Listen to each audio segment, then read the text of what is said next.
Part 24. Restarting the Myth. Author, Fengchao Huang. Chapter 231. Odelia is Flora's student, X4. Wayne and the other four stared with their eyes wide open, their faces full of disbelief, especially Wayne, who thought he knew Odelia very well and felt that this was unreliable. The literary girl seemed quiet and submissive, but in fact, she weighed 100 kilograms and had a rebellious bone of 90 kilograms. As a believer of the goddess of nature, she had the blood of a free wizard in her bones and did not respect the gods. Judging from Flora's operation, she was going to pull him down and then recommend Odelia as a candidate for the Saint of Windsor. Is Odelia really qualified? Does Flora understand her students? Or did the former saint see through the faith? The end of magic is the organization, piety or not is not important, the final right of interpretation is under the buttocks, and a position can explain the faith? Or, God doesn't care. What is even more unreliable is Flora's operation. If I remember correctly, Reina was found by her and the photos were taken by her. Taking photos to expose the candidate you recommend. What does this woman want? Wayne shook his head repeatedly. Reina was indeed found by Flora, but she didn't know Reina's operation and had never seen the photos before, otherwise she wouldn't have such a stupid operation. So, the thighs were exposed, and the real idiot was Reina. Sci-fi and Veronica glared at Wayne, and the mother and daughter thought about it and came up with the same idea. Forget about taking photos of their daughter/Villi, it was unexpected but reasonable, and understandable, but what about Odelia? Don't use the beauty trap to fool me, Flora is not that stupid. Say, when Odelia used the beauty trap, did you kiss her? X2. Wayne shuddered, his scalp tingled for a moment, and he hurriedly thought about the strategy. It's not too late to edit it now. Sir Flora, I don't know she is. Reina stood there like a wooden chicken, as if frozen by the solidified air, unable to move, only her mouth was mumbling something. He didn't know what to say. He just wanted to help the goddess, just wanted to give her a surprise, in exchange for a sweet and joyful smile. Who could have thought that the goddess's student and her competitor were lovers? He would never have thought of this. Good intentions could actually lead to bad things, and Reina felt that he was wronged. But because she was the goddess, putting aside the facts, this matter was indeed his fault. He was careless and too complacent. He only wanted to show himself in front of the goddess. If he had shown the evidence to the goddess before exposing it, he would not have caused the current misunderstanding, and he would not be disliked by the goddess. Sensing Flora's cold gaze, Reina's heart was dead, and there was a crackling sound of heartbreak in his ears. Stupid, why are you standing there in a daze? Hurry up and put the photos away. Flora stared at Reina, her eyes signaled that if she destroyed the evidence now, she would insist that nothing happened and everything could be saved. Reina was in a trance, and suddenly woke up. He probably understood something, and was in a panic to take back the evidence. Bang! Wayne took 2 steps forward and slapped the conference table, pressing down several photos. In case the other party was shameless and destroyed the evidence, he grabbed them directly in his arms. It's a great photo, don't you think, Knight Reina? Wayne grinned and desperately winked at Sci-fi, and Priest Flora. At this point, you don't have to cover up for me. That's right, I'm not pure anymore. Odelia and I not only kissed, but also slept together. Veronica was furious, her eyes were red. Be on guard day and night, it's hard to guard against external thieves. She praised her senior sister for being noble and Willie for being a waste, thinking that she could rest easy if she kept Willie. She never expected that the social garbage was even more garbage than she imagined. Seeing that Willie couldn't break through the defense line, she took the initiative to explore the external market. Faced with the beauty trap, she took advantage of the trick and confessed herself. No wonder her kissing skills are so proficient, it turns out that she practiced it on Odelia. Bastard, lied to her that it was her first kiss. Sif was also annoyed. If the intimate photos of her student and her daughter were exposed, which led to her failure to pass the candidacy, she would have gritted her teeth and accepted it. Even if she took a step back, the women at the birthday party would also be fine. They were either friends of the student or the student's secretary. They were all her own people. Even if her daughter fell behind for a while, she would still have a chance to catch up in the future. What the hell is Odelia? The student of her mortal enemy had cuckolded her daughter without anyone noticing. To round it off, it was clearly the mortal enemy who had cuckolded her. Austin, I didn't, don't talk nonsense. Teacher, don't stare at me, stare at Flora. Wayne was almost dying of anxiety. He slammed the table again and winked at Sif with all his strength. The effect was average. Sif and Veronica used their eyes to kill Wayne one after another, killing him. He couldn't lead her at all. Wayne covered his little heart, questioned Austin, understood Austin, became Austin, and wanted to die. Candidate Wayne, I am not aimless. I swear to the goddess that Odelia is very pure and has never had close contact with any opposite sex. Please don't defile yourself, Flora said firmly. As she spoke, she looked at Reina again, asking him to grab the photo. At this time, Wayne was attacked from all sides and was restrained by two dragon bloods. It was a great opportunity to take the photo. Hey, what are you looking at? Night Reina doing? Are you feeling guilty? Wayne screamed strangely, stuffed the photo into the lining of his shirt, cut off all Flora's thoughts, and gave up on himself. You said it was pure, but I said it was impure. I just rolled on the bed with Odelia. Neither of us is pure, and neither of us is qualified to be a candidate. Teacher, wake up, Veronica is an idiot, you are not. You are a strong woman, and you have been influenced by society's garbage. The version of the vagina has been updated for 20 years. You have never seen anything in your life, so you can definitely understand the student's good intentions. Before it's too late, pick up the topic quickly, brush off the students and Odelia at the same time, and your plan to suppress Flora is complete. Hurry, we can pop the champagne tonight. Wayne winked continuously, his eyes almost popped out, but the effect was still average. Sci-fi couldn't understand and was furious. In his sight, the figures of Wayne and the bastard overlapped, and his fists were itching. Veronica's fists were itching too. Wayne. It's so hard for me. Candidate Wayne, you are right. You and I are talking nonsense. No matter how much we say, it cannot be used as evidence. Flora said lightly, there are also these photos. Anyone with any brain can see that there is something wrong with the shooting angle of the photos. They are just ordinary friends reading in the library and cannot be used as evidence. Just sleeping. Wayne yelled and pulled hard. Even if he was alone, even if his teammates betrayed him, he would resist to the end. It's useless.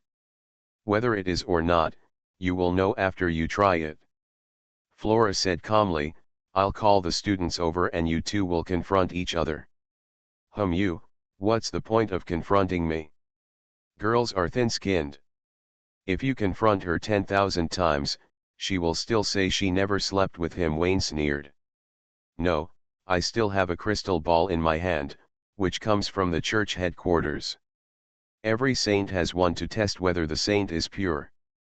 Flora glanced at Wayne, raised the danger level of the insidious villain, and said coldly, whether he is really pure or not, you will know after a try. Candidate Wayne, you can also try. This. A drop of cold sweat fell on Wayne's forehead. Oh my God, there is such a stone. This is unreasonable. What do the church headquarters think of the saint? They would rather believe in a piece of broken stone than a saint who keeps her body as pure as jade. There is no trust between people at all. He, a passerby, felt aggrieved for the saint. So shabby, so shabby. Wayne had so much time to spare that he felt aggrieved on behalf of the saint. He wished that the saint would be impure, and it would be best if the saint became impure through him. His balls hurt because he also had to undergo a test, just in case. If there is no chance, he must be impure. As the confrontation between Wayne and Flora heated up, Sci-fi had an idea and grasped something. After thinking about it, just because I was angry, maybe, I probably missed a great opportunity. She looked at the students thoughtfully, then at the silent Rena, and finally focused on Flora. Flora didn't send any students to use a honey trap, and success or failure would not be of any benefit to Flora. On the contrary, Wayne took the initiative to use the beauty trick, and while blowing himself up, Flora was defeated miserably. She was disqualified in the preliminary round, and the students he worked so hard to train were nothing. Good is good, but it's just a beauty trap, thank you.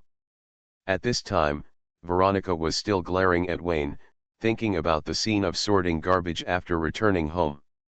Raina suddenly woke up and crawled out of the abyss of pain. After receiving Flora's look, he hurriedly said, I remembered that when I was taking pictures that day, Odelia and Wayne were sitting far away and talking. Laughing was about talking about things in books. I had a problem with my position at the time, and the photos I took were very ambiguous. They were all pure. Night Rena, it's useless to say this now. I'm going to get the crystal ball and call the students here. Who is pure and who is not pure will be known with a test. Flora turned and left, not giving Ziffy any time to speak. It can be seen that Wayne has a guilty conscience and is not pure himself. It is understandable that Wayne was the bodyguard arranged by He and escorted Veronica throughout the promotion. How could he, a young man from a wealthy family, not have tasted the taste of women? What is the virtue of a noble? He is a little timid and had an affair with a maid when he was just growing hair. Be braver, haha. Half an hour later, Flora walked into the conference room with her student Odelia, opened the black crack with her hand, and placed a green magic stone the size of a human head on the conference table. Odelia rolled her eyes at Wayne. You bastard is actually a candidate, you hide it so well. Odelia didn't know Wayne's identity before. She didn't even investigate. She learned the truth from Flora and suspected that Wayne had ulterior motives for approaching her. For example, in the photo, Rena must be the same as Sci-fi. Wayne also rolled his eyes at Odelia. No wonder it took him half a year to agree to be his girlfriend. It turned out that she was going to participate in the saint selection. If he had spoken out earlier, he would have tried harder and both of them were defeated. What would have happened today? Now, with the philosopher's stone right in front of him and the teacher and Veronica watching, how can he prove his innocence? Look at her. Veronica gritted her teeth, glared at the dog men and women, kicked Willie away, and placed Odelia at the top of the list, treating her as her lifelong enemy and vowing to break her glasses. Lee, inject magic into it, and the crystal ball will prove your innocence. Flora briefly explained how to use the crystal ball, a treasure that professionally identifies whether a saint is pure or not. If the pure one is injected with magic power, the dark green color fades to white, and if the unclean one is, the color deepens. The darker it is, the less pure it is. If it is colorful black, there is no doubt that it is a veteran.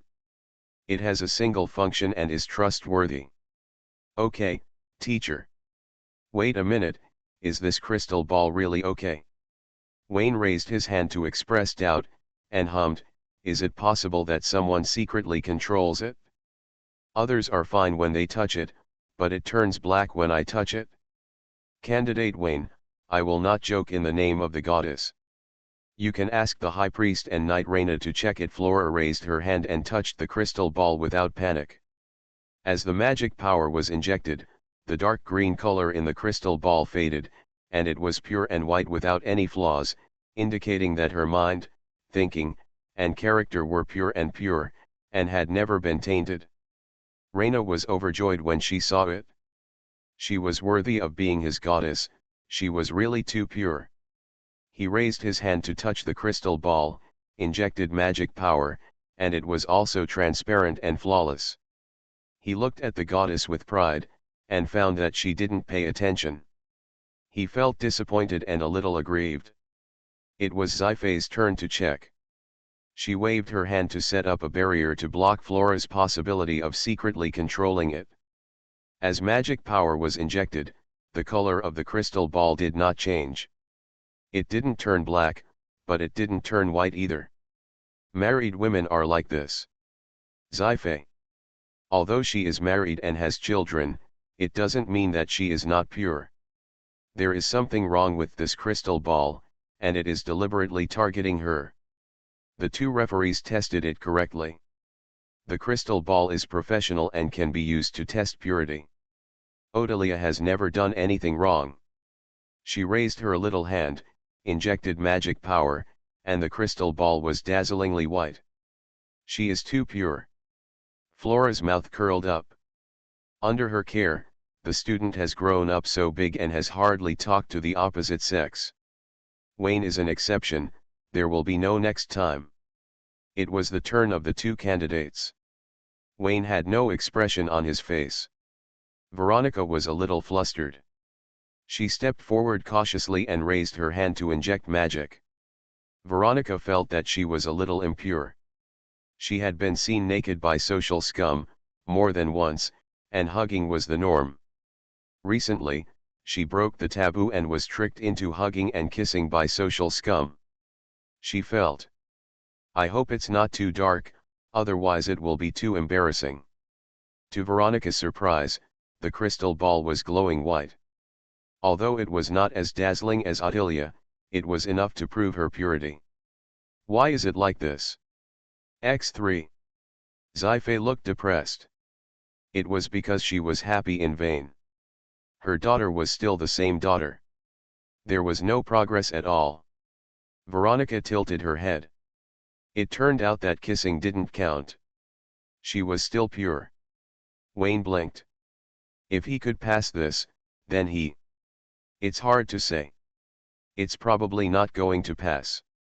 Mona, Chris, Philomena, the patina level is getting higher and higher, especially the last one, who has experienced all kinds of tricks and has big scenes every day. Wayne candidate, it's your turn. Flora kindly reminded, what's wrong, don't you have confidence in yourself? Odelia frowned slightly, Sci-fi cast a concerned look, and Veronica watched coldly. Hesitantly, it must be that Willie succeeded, retracting the previous wrong judgment, and once again put Willie at the top of the list. Little bitch, sleep with someone else's fiancé, I'll shark you tonight. How can I not have confidence, I don't want to be too pure. Wayne snorted twice, what is coming will always come, the draft is finished, holding two documents in his hand, ready to let Austin bear the anger of the two dragon bloods, raised his hand to press the crystal ball, and injected pure magic. In an instant, the crystal ball turned white, glowing white, dazzling white, and stinging the eyes of everyone present. Sci-fi was crying. She had misunderstood the student before. She was heartless and guilty. She felt sad for her daughter at the same time. If he had done something, Wayne would not have been so innocent. Too pure, it was clearly the Son of God incarnate. You bastard, it turns out that you are only good at talking and have never had a girlfriend. Odelia raised her hand to block in front of her, with the corners of her mouth slightly raised. She felt that her vision was okay. If she failed to be rated as a saint, she would be free and could consider giving Wayne a chance to pursue her. It turns out that kissing really doesn't count. Veronica was shocked. It was so innocent that it couldn't be faked. Willie didn't. She must have. Even if they didn't sleep together, Willie had kissed her. I'll hum her tonight? No way, Ball, where is your integrity? Is this how you test the saint? Wayne replaced Philomena as the saint of the Church of Nature. The night before, the saint made a scissor hand and rolled her eyes, full of righteousness. No, full of righteousness. The next day, she clocked in for work and touched the crystal ball, with a face full of righteousness. A standard saint in front of people, but what behind people? Wayne exclaimed that it was incredible, and suddenly understood why the goddess church had no holy son. Men couldn't measure it, so there was no purity at all. Hateful, even the crystal ball didn't like it. When would men stand up? The light dissipated. Wayne waved his hand to flick away the non-existent dust on his sleeves, and smiled at Flora. How about it, Priest Flora? It seems that I am purer than you. Proud.jpg. The facts are in front of him. He is purer than anyone present. Even the former Saint Flora is not as good as him. Flora's eyelids jumped, and she couldn't believe what she saw. She subconsciously said, maybe this crystal ball is broken, so. I think so too, the crystal ball has problems and cannot be used as evidence. Wayne praised loudly, looking at Healy and said, I still say the same thing. I have slept with Odelia, many times, and neither she nor I are qualified to participate in the selection. Nonsense, when did I sleep with you? Odelia was furious and stared at Wayne fiercely. She was framed in front of the teacher and rolled the sheets with a stinky man, and her face turned red with anger. Flora choked, hid her hands in her sleeves, and clenched her fists tightly. Whether there was a problem with the crystal ball or not, Odelia could not get a place in the Windsor division. After a series of operations, she got nothing, but confirmed that the qualifications of the two candidates were irreplaceable. She glared at Raina fiercely, look at what you have done, don't contact me in the future. Raina was struck by lightning and stood there like a piece of wood. Although he was still alive, his heart was dead. High Priest, today is a farce, I don't want to continue. If there is nothing else, please allow me to leave first. Flora bowed. Not necessarily. The photos are very clear. Our students have slept with each other, and they are not pure. I will report this to the church headquarters. I am not strict in supervision and I am guilty of dereliction of duty. I will be punished by the church headquarters. 11 Faye said faintly. After Wayne spared no effort to wink, she finally caught the handle at the last moment. Unfortunately, it was too late. The high priest is joking. The crystal ball can't deceive people. Moreover, Nightlina has explained that he took the wrong photo with ulterior motives. Flora said with a dark face, even if you report to the church headquarters, I will apply for another investigation. Purity is purity. The headquarters will send someone to bring the crystal ball to prove again that the Wayne candidate is pure. It's that simple. As she said, she led the students away. When closing the door, Odelia glared at Wayne fiercely. She must give her an explanation for framing her innocence. Wayne, Leah, let's sleep in the same place another day. Odelia, go to hell, sleep with you big head ghost, don't contact me in the future, the teacher will misunderstand. Yes, that's right, it's all my fault. Raina explained in a stern voice, taking it all on her own, Mr. Flora is right, I tried to frame candidate Wayne. If the high priest insists on applying for an investigation, I will plead guilty to the headquarters and admit that I have bad intentions. I am jealous of candidate Wayne's talent and I am not qualified to be a knight. The dog was lost and staggered out of the meeting room, and found a corner to squat with his head in his hands. He didn't dare to chase the goddess, didn't dare to explain, for fear of seeing the other party's indifference. The fork in the road gradually went away, and there was a thick barrier between him and the goddess, and he couldn't even watch silently in the future. For a while, tears blurred his eyes. In the meeting room, Wayne burned the photos with fire, secretly left a few photos with good angles, and prepared to tease Odelia another day. At the same time, he stared at the dragon blood mother and daughter with confidence. Take the initiative to explain, who glared at him just now. If you don't make it clear, no one will leave today. Restarting the myth. Author, Feng Chao Huang. Chapter 232. The mother and daughter felt guilty when they were stared at by Wayne's righteous eyes. Attack and defense changed, and it was their turn to not dare to breathe. Healy laughed dryly. I said Wayne was innocent. Veronica, what did you do? Ah, what does this have to do with me? It was obviously you who did it first. Huh. Well, I have to say it too, it was you.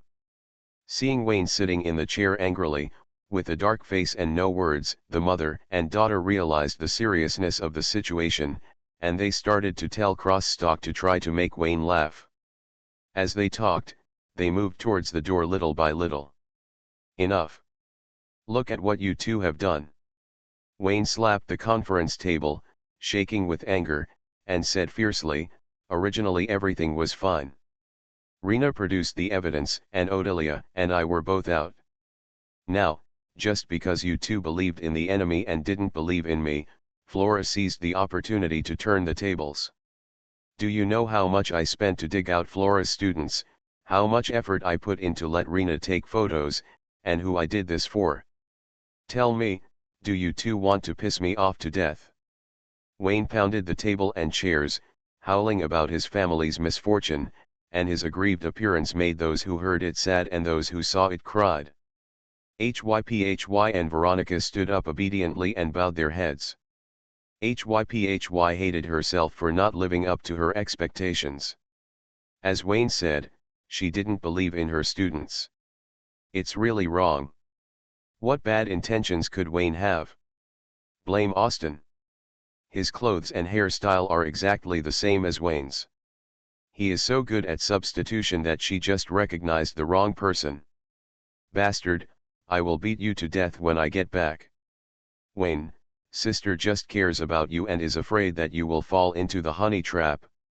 You don't know how bad Flora is. Her students must not be good people either. Sci-fi tried to defend herself. Veronica nodded repeatedly. Seeing her mother speak, she responded, that's right, I think so too. I care about you. Bang. Wayne slapped the table, shocking the two dragon bloods to stand still. He stared at Veronica fiercely. You performed very well today, I am very satisfied.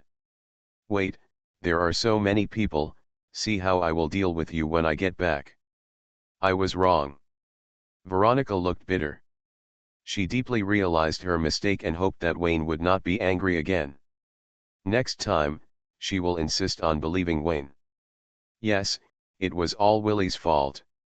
If Willie hadn't always jumped out to mislead, she wouldn't have suspected Wayne. Veronica, you shouldn't have done that, Sci-fi lectured with a stern face. In order to get away with it, she sold her daughter on the spot. And you, teacher.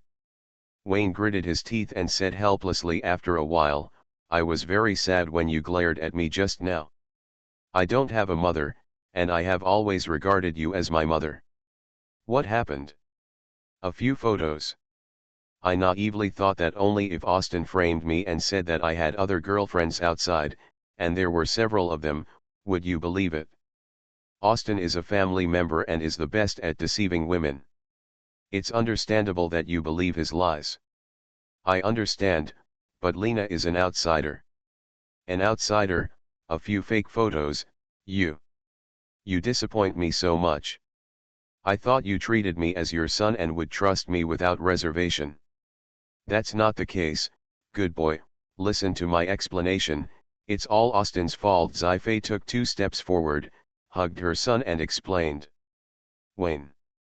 What does this have to do with old Deng? Just because he was not present, he was represented? Before the marriage, that bastard was a playboy. He had a criminal record. You look like your father, so I. Hive hugged the child tightly. Don't worry, if there is a next time, I promise that I will not believe anyone except you. Wayne, I was waiting for you to say this. Veronica, okay, I finally told the truth. I was really picked up. Teacher, I believe you. This time it was Austin's fault. Don't let it happen again. Wayne raised his head, his eyes red. You don't know, I was really uncomfortable at that time. Hype was heartbroken, and the mother and son hugged each other. Hype denounced Austin for hurting people and throwing the pot to death. Under Wayne's insistence, she reluctantly gave up the idea of divorce, but the death penalty could not be avoided, and a beating was inevitable tonight. Veronica was numb. Divorce was such a big thing, don't you really need to discuss it with her? There is someone extra at home. If she doesn't say it, everyone knows who it is. The camera turns and comes to the office of the high priest. Sci-fi sits at the desk and sighs, this time I have a great chance of winning. I almost won. Austin is to blame. I will teach him a lesson when I go back. I should have taught him a lesson long ago. In addition, it is a lesson, not a reward. Don't send it by mistake. Wayne shook his head, in fact, the chance of winning is not very big. I have never done anything with Odelia. I am not that kind of person. I am too naive to think that a few photos can disqualify her. Flora has the crystal ball. She can prove Odelia's purity infinitely, unless I grit my teeth and fight for my purity not to die with Odelia. No need. X2. Forget it. With these conspiracies and tricks, it is not fair to win. With your talent, you can completely defeat Flora's students, Sci-fi advised, fearing that Wayne would be upset. Veronica nodded secretly, she thought so too. Okay, although this method is simpler and more effective, since the teacher has spoken, I guess Veronica is not happy about it, so I'll just listen to you, Wayne said, complaining about his grievances again. Consolidate his pure personality and deepen the impression on the two. If there are similar accidents in the future, you must insist on believing him. Especially Veronica, open your eyes and remember the lesson this time. In the future, you can't suspect that there is an affair between them just because you see him, Chris, and Willie rolling in the sheets together. Eat first and calm down, sit down and use your brain to think carefully, you will definitely find a reason to convince yourself. Teacher, Flora will not give up. There are still 10 days before the preliminary selection. Raina can't use this card. She must have other plans, Wayne frowned. If Flora takes the initiative to seduce him, although he has a little expectation, he also knows that the possibility is zero. The former saint will not be so stupid. Flora's identity destined her ambition to be bound to purity.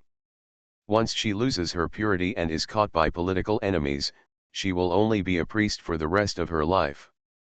Maybe, if she can't get the candidacy for the Windsor division, she will definitely fight for opportunities at the headquarters.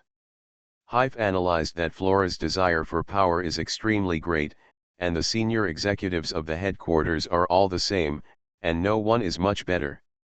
If Flora can persuade a senior executive, she still has a chance to turn the tables. However, after the compromise, she can't enjoy the saint alone, and her power will be discounted a lot. Speaking of which, she is also in a difficult situation.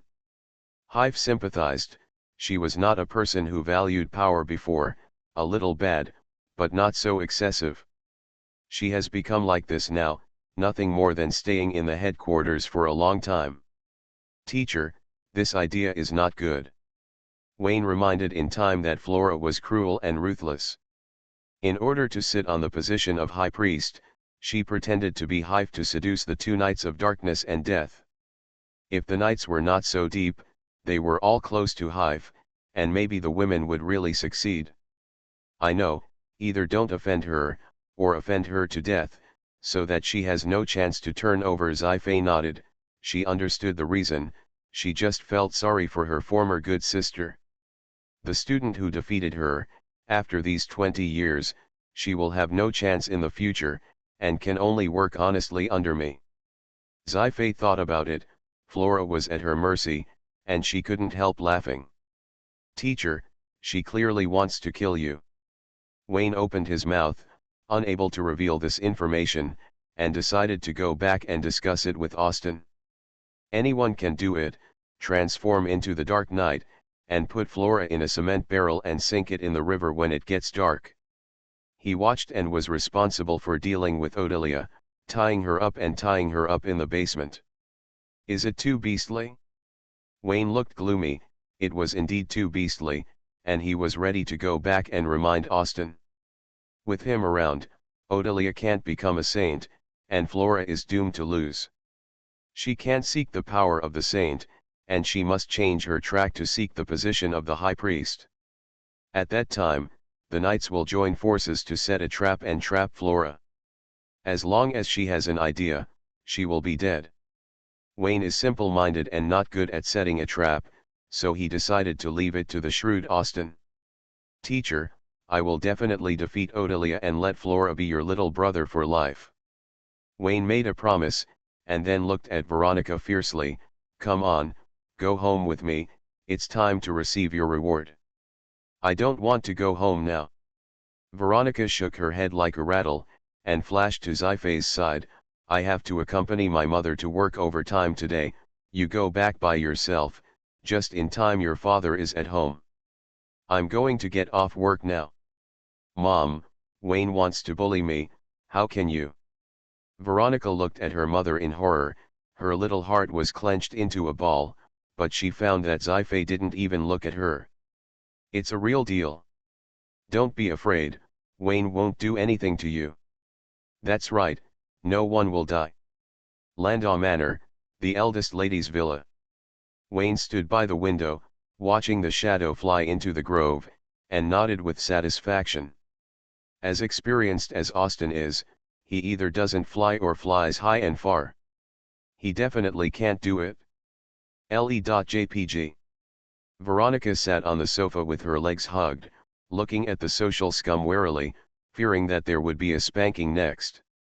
However, there wasn't. Wayne sat down next to Veronica and sighed, I'm very disappointed with your performance today. I even gave you my first kiss, but you suspected that I had someone outside.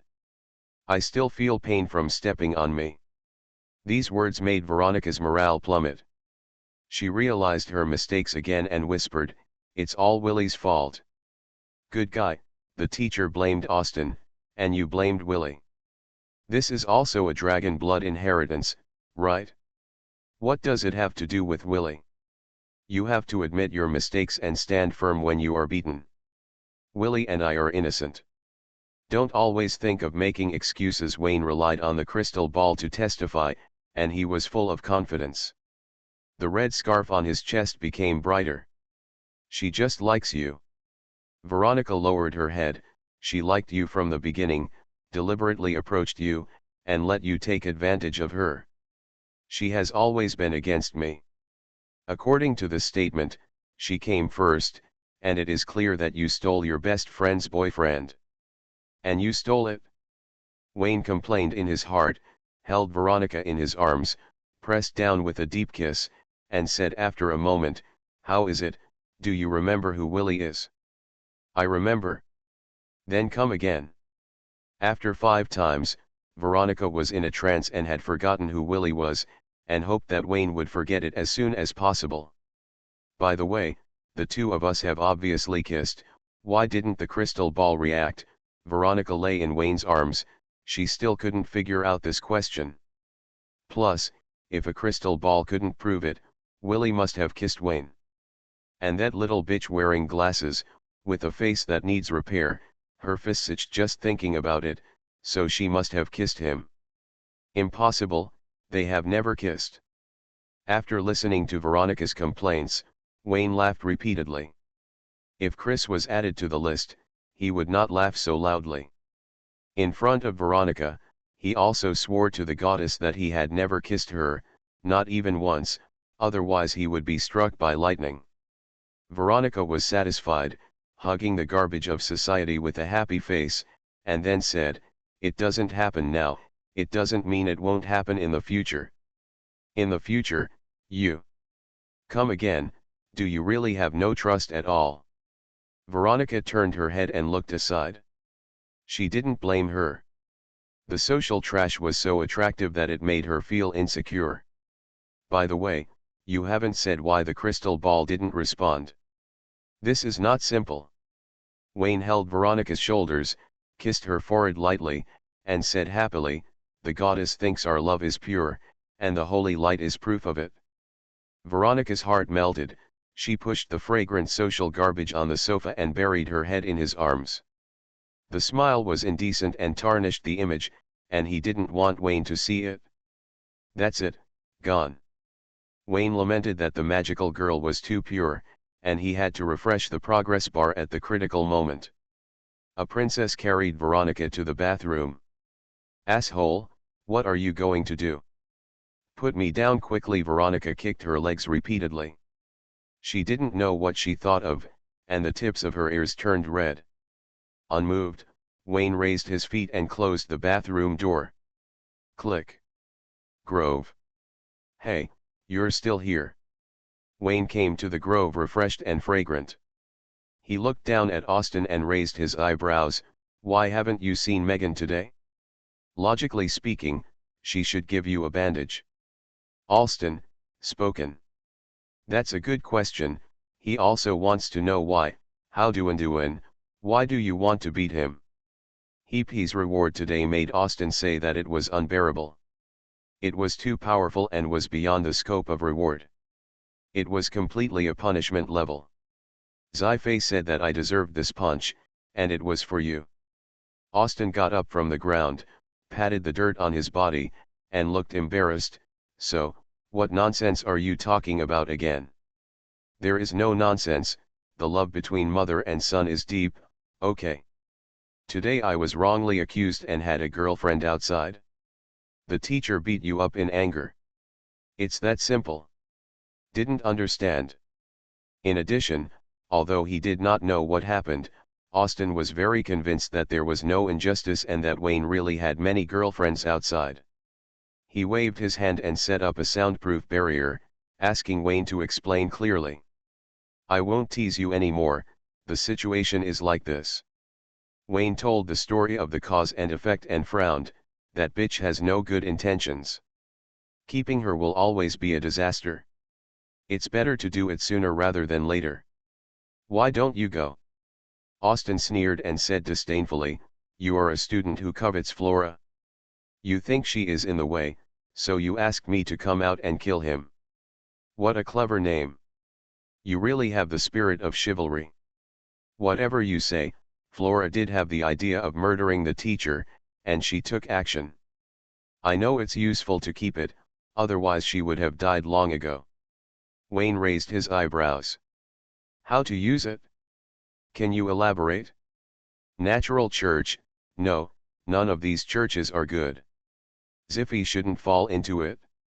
If Flora can make Ziffy wake up, I have to thank her." Austin's eyes flashed, and it was clear that he had already made a plan. "Made a series of plans. Do you want the teacher to lose his job and stay at home as a full-time housewife?" Alston didn't say anything. He didn't want to restrict his wife's freedom. As long as it wasn't the church, she could go wherever she wanted. If he was in business, he would spend all his wealth and would not feel bad if he sold the Landau Manor. You should know that the teacher is so ambitious. She just wants to get one step ahead of you. She has a strong desire to win. Wayne was not optimistic about Austin's dragon training plan. Referring to Veronica's desire to put pressure on him for everything, Wayne speculated that he was the same. Her partner was too good and she didn't want to lose. Austin has persisted for 20 years without success in training the dragon, and he will never succeed in the future. There is no way that he will run away from home again. What about you? Do you have any tricks up your sleeve? Austin mocked. Wayne's mess was much worse than his. Human and human physiques are not the same. When it comes to the blood of the original body, ordinary people like you are. Hey, where are you going? You haven't finished talking yet. Ordinary people, what should Flora do? Leave me to take care of it? I'm looking forward to her performance and I'm willing to give her a big stage to show herself. You just need to defeat her students. Austin left without looking back. Send away the Natural Church's investigation team and immediately investigate the devil in hell. There is also a familiar hiding in London. She has been lurking for too long. Dark night. It must be death. It's night.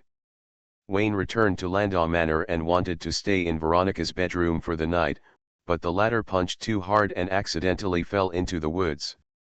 Veronica was too shy. Every time the progress bar advanced by 20%, she would pull her back to the original position, leaving Wayne unable to do anything. You deserve it if you can't keep up with the heat. Wayne muttered that spending the night might go bad, so why not visit the High Priest's boudoir at night and give him a surprise? Sir, Miss Mona is waiting for you in the living room. Fula took Wayne's coat and said skillfully, Miss Willie didn't come today. Miss Chris is in the living room. She heard that you returned from Winch's and brought you a gift. How did Chrissy know? I inquired about it, and Miss Willie told her. Okay, thank you for your hard work. Wayne took a deep breath and walked to the living room with a tired face. Willie didn't come to stay tonight, and he could probably guess the reason. He gave the girl too much for nothing last night, and in the end it crashed and almost fainted from the fever. I'm sorry today. It was normal for Chris to spend the night. The Wayne house had almost become her home. She would move the wardrobe into the master bedroom as soon as the male owner spoke. Mona. Maybe it's business. In the living room, Chrissy and Mona were chatting. Judging from the senior sister's tone and posture, she clearly regarded herself as the hostess. That's right, both Wayne and Furlaw think so. The difference is that Chris mistakenly believed that Wayne house had only one mistress. Mona's eyebrows were lowered and she looked like a little maid listening to instructions. Wayne couldn't bear to see her. There is really no need to be so humble. You can stand up and pursue your own happiness. She is no worse than anyone else. Mona knows almost all of Wayne's secrets. Since Wayne was born in Alston, Mona has been his Megan. She is sensible and obedient and puts her own position very low. For example, right now, even if Chris bullies her, she doesn't dare to talk back. How pitiful. Boom. Wayne raised his hand and hit Chris on the head. You can't bully Mona. She has a good temper. Next time I will be angry and bully Willie. That will be a big disaster. Chrissy's face turned red and she left sadly holding the black tea. Cornerprobe.jpg. Come with me. There must be something big coming to see me so late. Let's go to the study to talk. Wayne took Mona to the second floor, his dedicated study. After the door was closed, Mona waved her hand to set up a soundproof barrier, and held Wayne in her arms for a while. It was obvious that he had been wrong just now. Okay, don't be angry. I'll date you another day. Just as Chris's boyfriend bullies you, you bully her boyfriend. Wayne comforted her a little, patted Mona's back, and said seriously, actually, you don't have to care about my situation. If you have any ideas, just speak out. Fair competition is normal, and I have never treated you as a servant. Mona squinted her eyes and immediately felt relieved after hearing these words. Besides, she doesn't care about being Wayne's girlfriend, it's too much and not enough gold. On the contrary, there is only one servant and secretary, so she can handle this debt. After hugging each other for a while, Wayne asked curiously, what is it that can't be transmitted through thoughts? Boss, someone sent a letter of authorization today and is going to make an appointment with you. Who? Princess Elizabeth Knight. Who? You are listening to Novels at Bless Up channel. Wish you happiness and luck. Please subscribe to receive new novels. How do you feel about this novel? Please like and leave a comment. Restarting the Myth. Author, Fengchao Huang. Chapter 233. February 1st. West District, Garden Road Park. Wayne, wearing a black suit, coat, and gentleman's hat, sat on a park bench holding a newspaper, with his secretary Mona carrying a briefcase beside him. The Princess's Knight met at Park Road Garden, specifying the bench and newspaper as the meeting code. A bit childish. Because the deposit was too much and because of the guest's identity, Wayne complied with the other party's request. Before coming, Wayne called Austin and asked if they could meet. As the heir of the Landau family, Austin always asked Wayne to be loyal to the Queen. It was not their time to be a prince or princess. It was okay to meet and chat, but don't chat for too long to avoid the Queen's misunderstanding. Avoid suspicion. Wayne understood the reason, so he called Austin. If Austin disagreed, he would return the deposit and refuse to meet with the princess's knight. Austin agreed and asked Wayne to test the princess's knight's mouth and understand the other party's intention to meet first. By the way, he warned the little trash can to keep his mouth shut and not flirt with the princess. He could ignore girls like Chris and Willie, but not the princess. Got it, Princess Elizabeth is Veronica's sister. Wayne accurately extracted keywords. It was a night of thunder and lightning. Austin received a call and rushed to his ex-girlfriend's holiday villa. Queen Sophia only wore a pair of white gloves and complained to her ex-boyfriend that her marriage was boring and her husband didn't understand romance. 10 months later, Princess Elizabeth was born. What did I say? They must have an affair. Go back and tell the teacher and let him fly again tonight. Wayne swore to Mona about the gossip between Austin and the Queen. His words were full of envy. When he talked about hatred, he slapped his thigh hard. Mona was full of black lines. Because it was Wayne, she didn't refute it. She praised her boss for his rich imagination and it would be a pity not to write about it. Even if I write it, I can't publish it. It involves too many big names. It's a banned book. Wayne sighed at the dark society where the truth cannot be told, and at the same time he denounced Austin for double standards. He had sex with the Queen, but he was not allowed to have sex with the princess. It is said that good things should not flow to outsiders. Austin, as a father, actually treated his son as an outsider. He was such a failure. Having said that, Wayne was just complaining and finding an excuse to let Austin go. He himself did not expect to have anything with the princess, even though the princess was most likely Veronica's half-sister. The reason was simple. Elizabeth Windsor. When Wayne mentioned this name, he couldn't help but think of a certain old Buddha. Although it was not the same person, it was disgusting to think about it. Little Wayne also felt something was wrong. Wayne arrived 5 minutes early. 20 minutes later, a woman in a black coat with a briefcase in hand sat on the edge of the bench. The woman had short blonde hair and a tall figure. Her eyebrows were filled with a kind of majesty that made it difficult to approach, as if she was born with it. Her temperament was cold and indifferent. Maybe it was because of the teacher's short blonde hair. Wayne saw her heroic appearance and had a lot of good feelings at the first sight. He showed the newspaper in his hand. Wayne, are you my client? No, I come to meet you on behalf of the client. The woman stretched out her hand, wearing black leather gloves. Hello, Sir Wayne, Juno Jones, you can call me Knight Jones. Okay, Miss Juno. Wayne shook hands with the other party politely. Seeing that her age was about the same as his, he guessed that the other party came from the army. Not only was she the princess's knight, but she also worked part-time as the princess's secretary or maid. On his side, this kind of thing is generally called a dowry maid. Tisk, she looks really good and has a good figure. According to Austin, the princess has a fiancé, and that beast got it for free. Perhaps Wayne's gaze was too rude. Juno frowned slightly and said unhappily, Sir Wayne, I checked your information before coming here. According to reliable information, you are not Mr. Landau's illegitimate child, and you have no blood relationship. So what? Please allow me to reserve the right to question the information. Allow it to reserve. Wayne nodded.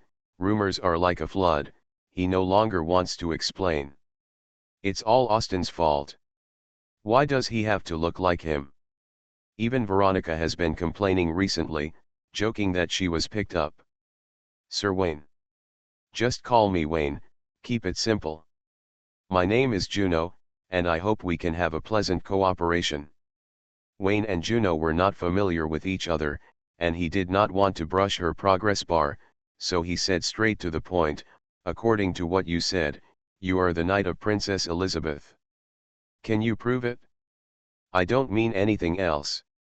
It's not that I don't believe you, but it's a matter of great importance, so I must confirm it. It should be so. Juno opened his briefcase, took out a black telescope, and pointed it at the 6-story luxury hotel on the west side of the park, top floor, the window in the middle. What do you mean, you also ambushed a sniper?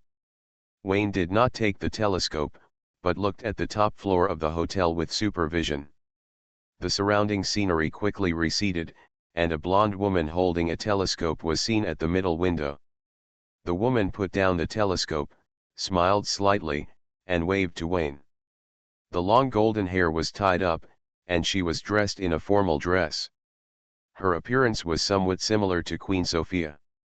She was young and beautiful, but also mysterious and noble. It was Princess Elizabeth. The princess nodded with a smile and then closed the window. Wayne looked away and frowned.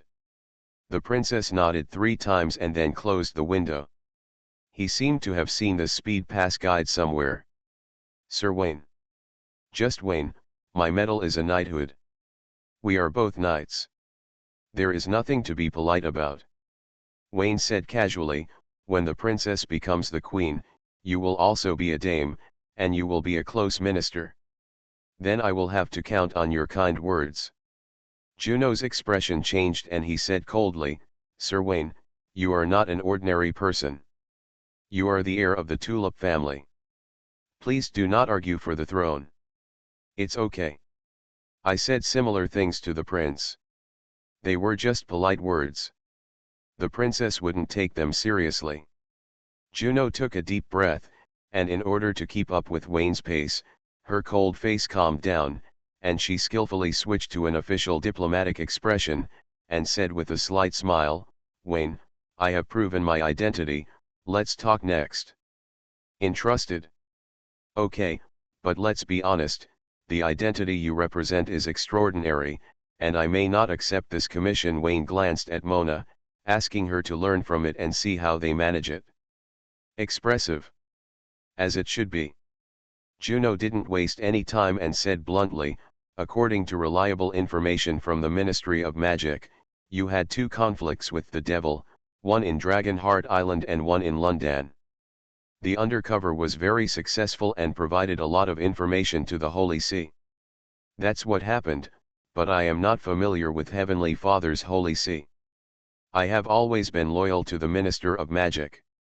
The purpose of providing information is to let the Holy See deal with the devil and weaken the Holy See's effective power in Windsor. Wayne explained his position. Mona nodded, this is what undercover is like. Juno smiled and continued, on January 5, the Dawn Detective Agency opposite Wayne Detective Agency was attacked by demons. Mr. Landor reported the information about the arrival of demons from hell to the Ministry of Magic. After that, demons attacked many places of the Ministry of Magic. The stronghold caused a lot of losses. The devil last appeared on January 14, attacking and defeating Landau Manor. There is still a devil lurking in London. I have received accurate information and there are several suspicious targets on hand. I hope Wayne Detective Agency will take over the commission to investigate on my behalf. Having said this, Juno opened his briefcase, took out a thick document bag, and waited for Wayne's reply. You are the knight of the princess. The princess is a member of the royal family. The royal family found clues but did not notify the Ministry of Magic directly. Instead, they came to me, a member of the Ministry of Magic and the heir of the Tulip family. Wayne talked about the relationship, shook his head and said, it's a bit complicated. Let me ask, does the Queen know? The Queen may or may not know. What about Schrodinger's queen? She had an affair with Planck. Wayne rolled his eyes, My identity is destined that I can only be loyal to the Queen, and I must be loyal to the Queen. I thank the princess for her appreciation and ask her to hire someone else. I can't accept this commission. Mr. Wayne, put aside our complicated identities, you are a detective, I am a nosy passerby, that's all Juno said. Disaster. Wayne shook his head, it doesn't matter what you think or what I think. The Queen is the master of the country, and what she thinks is important. If there's nothing else, I'll leave first. As he spoke, he patted his butt and stood up, wandering to the foot of a tree. This crooked-necked tree looks really unique and needs to be studied carefully. As soon as Wayne slapped her butt, Mona knew what position to change. She sat next to Juno and picked up the newspaper for joint connection. Mona, the golden detective of Wayne Detective Agency, how can I help you? Juno was slightly stunned and said with a smile, I have a commission in my hand. I hope Wayne Detective Agency can help investigate it. Time is tight, the sooner the better. Can. The two beauties chatted for a while, and Mona turned on the team voice and asked a few questions that Wayne wanted to know. Rightward arrow. 5 minutes later, Wayne returned from looking at the trees. Mona stood up, pushed up her glasses, and said with a solemn expression, Boss, the client's situation is very difficult. I can't complete the investigation alone. I hope to work with you to handle the case. I really can't do anything to you, so I'll help you. Wayne took the document bag and browsed the information carefully.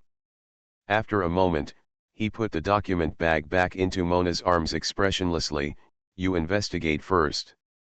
I will go find you tonight and take Miss Juno with me. She must be present throughout the process. Otherwise, don't start work. Juno smiled bitterly on the chair and shook his head. He was too cautious. He must be Austin's illegitimate son. The two beauties immediately started investigating, but Wayne did not follow. He immediately went to the luxury hotel, put on white gloves and skillfully picked the door and the lock, and entered the suite where the princess was staying. When the house is empty, a faint scent of perfume remains in the air. Wayne sniffed his nose and remembered the smell of Princess Elizabeth. There is a similar perfume in the elevator, and the chair is still hot. In addition, there are other smells. There are men and women, they should be bodyguards. There are many possibilities, but without being able to confirm it with his own eyes, Wayne did some reasoning and did not jump to any conclusion.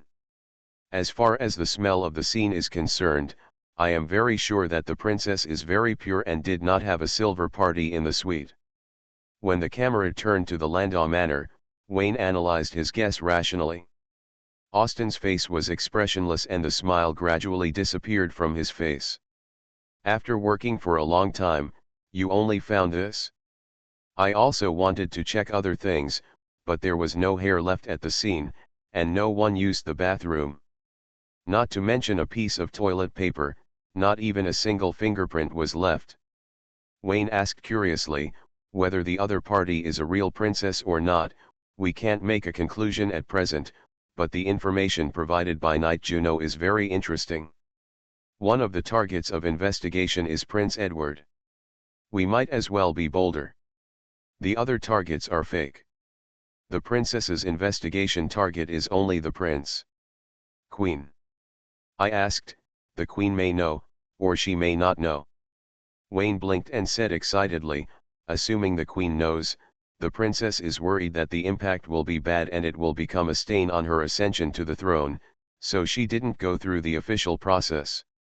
Austin, we have been looking forward to it for a long time, and finally waited for the royal family to fight. Austin. Don't be so mean, he didn't expect the royal family to be in chaos.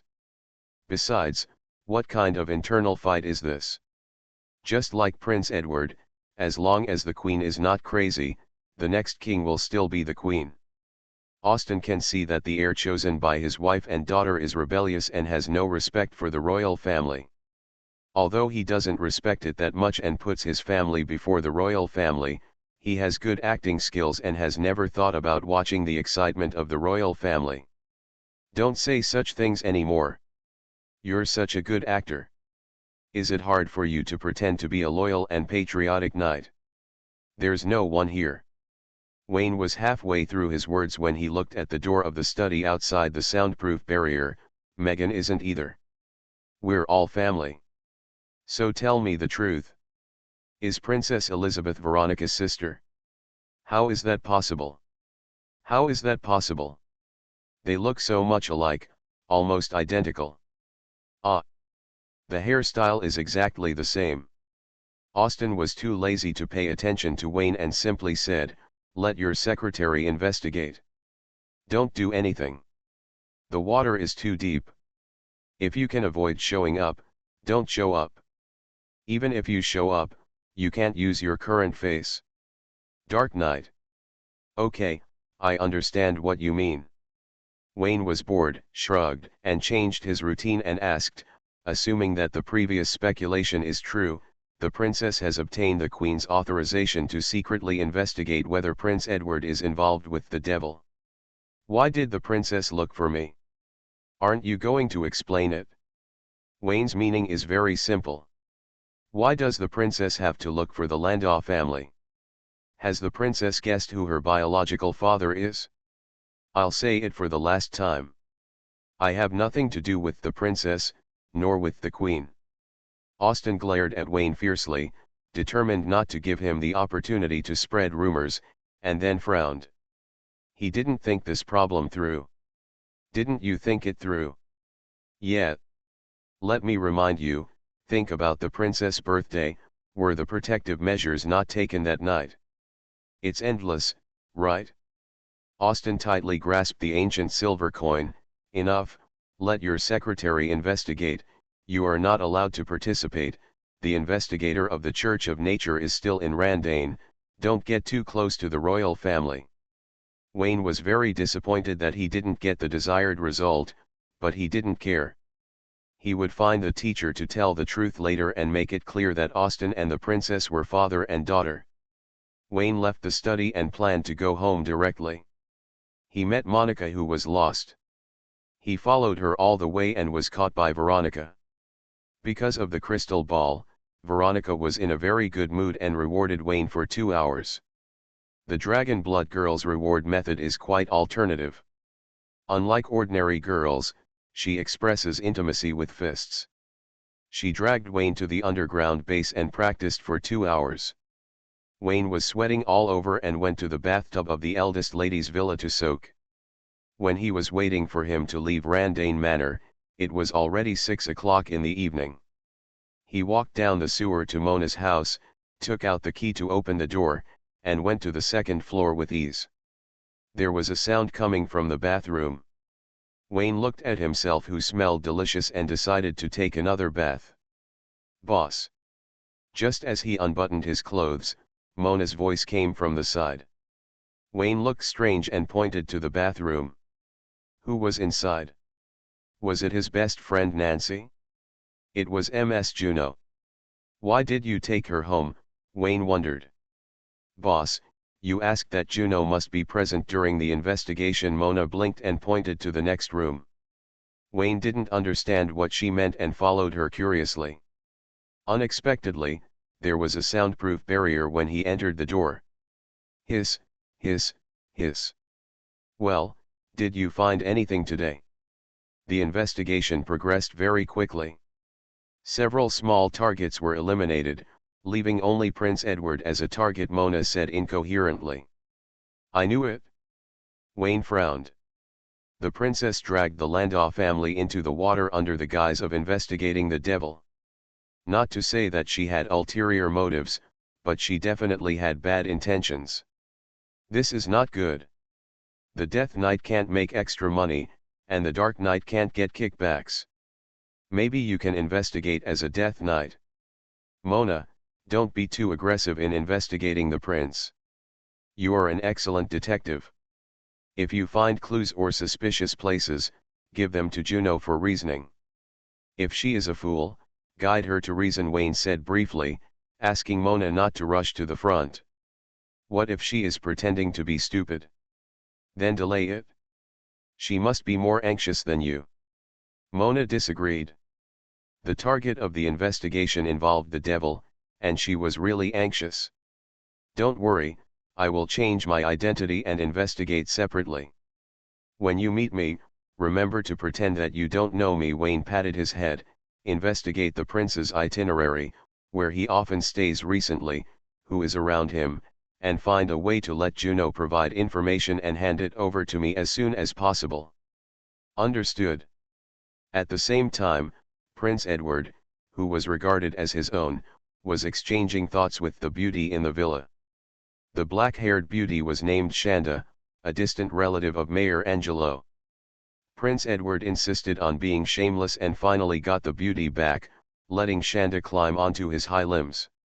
For example, now, the two of them had a fierce battle, and Edward embraced the beauty and felt that his life had reached its peak. He was extremely obsessed with Shanda. He once said to her face that if he had not been engaged and his fiancée's family was not easy to mess with, he would dare to break off the engagement and take Shanda as the princess. Then, Edward said that he would give true love a status, and his fiancée would understand his difficulties. To put it simply, the red flag is not falling at home, and the colorful flags are flying outside. Edward promised Xiong that his fiancée would turn a blind eye to it, because it was a political marriage and the relationship was quite ordinary, so it would be good for everyone. Edward, it's my birthday in a few days. Xiong narrowed his eyes and said, I know you prepared a surprise for me. I appreciate your kindness and I will treasure this love. There is no need to mobilize a large number of people. After all, she will be angry if she knows, and I don't want to be a third party. Xiong, I promise there will be no birthday party and no messy guests. It's just a small party. They are all my friends. You should meet them. Really? Of course, can I lie to you? Restarting the Myth. Author, Fengchao Huang. Chapter 234. Mona and Juno join forces, but the detective team has no tacit understanding at all. With both pretending to be stupid, the progress of the investigation is limited. Princess Elizabeth behind Juno did not express her position. She was not in a hurry, and it was useless for Wayne to be anxious. He got the intelligence collected by Mona every day and turned to discuss with Alston. Based on the information on hand, the princess intends to cooperate with the Landau family. To be precise, Austen is loyal to the Queen, and the princess wants Wayne's loyalty. Austen, this is different from what you said. Wayne was puzzled. According to your point of view, Prince Edward has no possibility of ascending to the throne. The princess can become the queen without doing anything, but she does not behave like a winner at all. Whether he was looking for dirt on the prince or ogling the Landau family in advance, the more Wayne looked at her, the more he felt that the princess had a guilty conscience and lacked the confidence to use outside tactics. Don't think so much, I've already asked the Queen. Austen ended the conversation.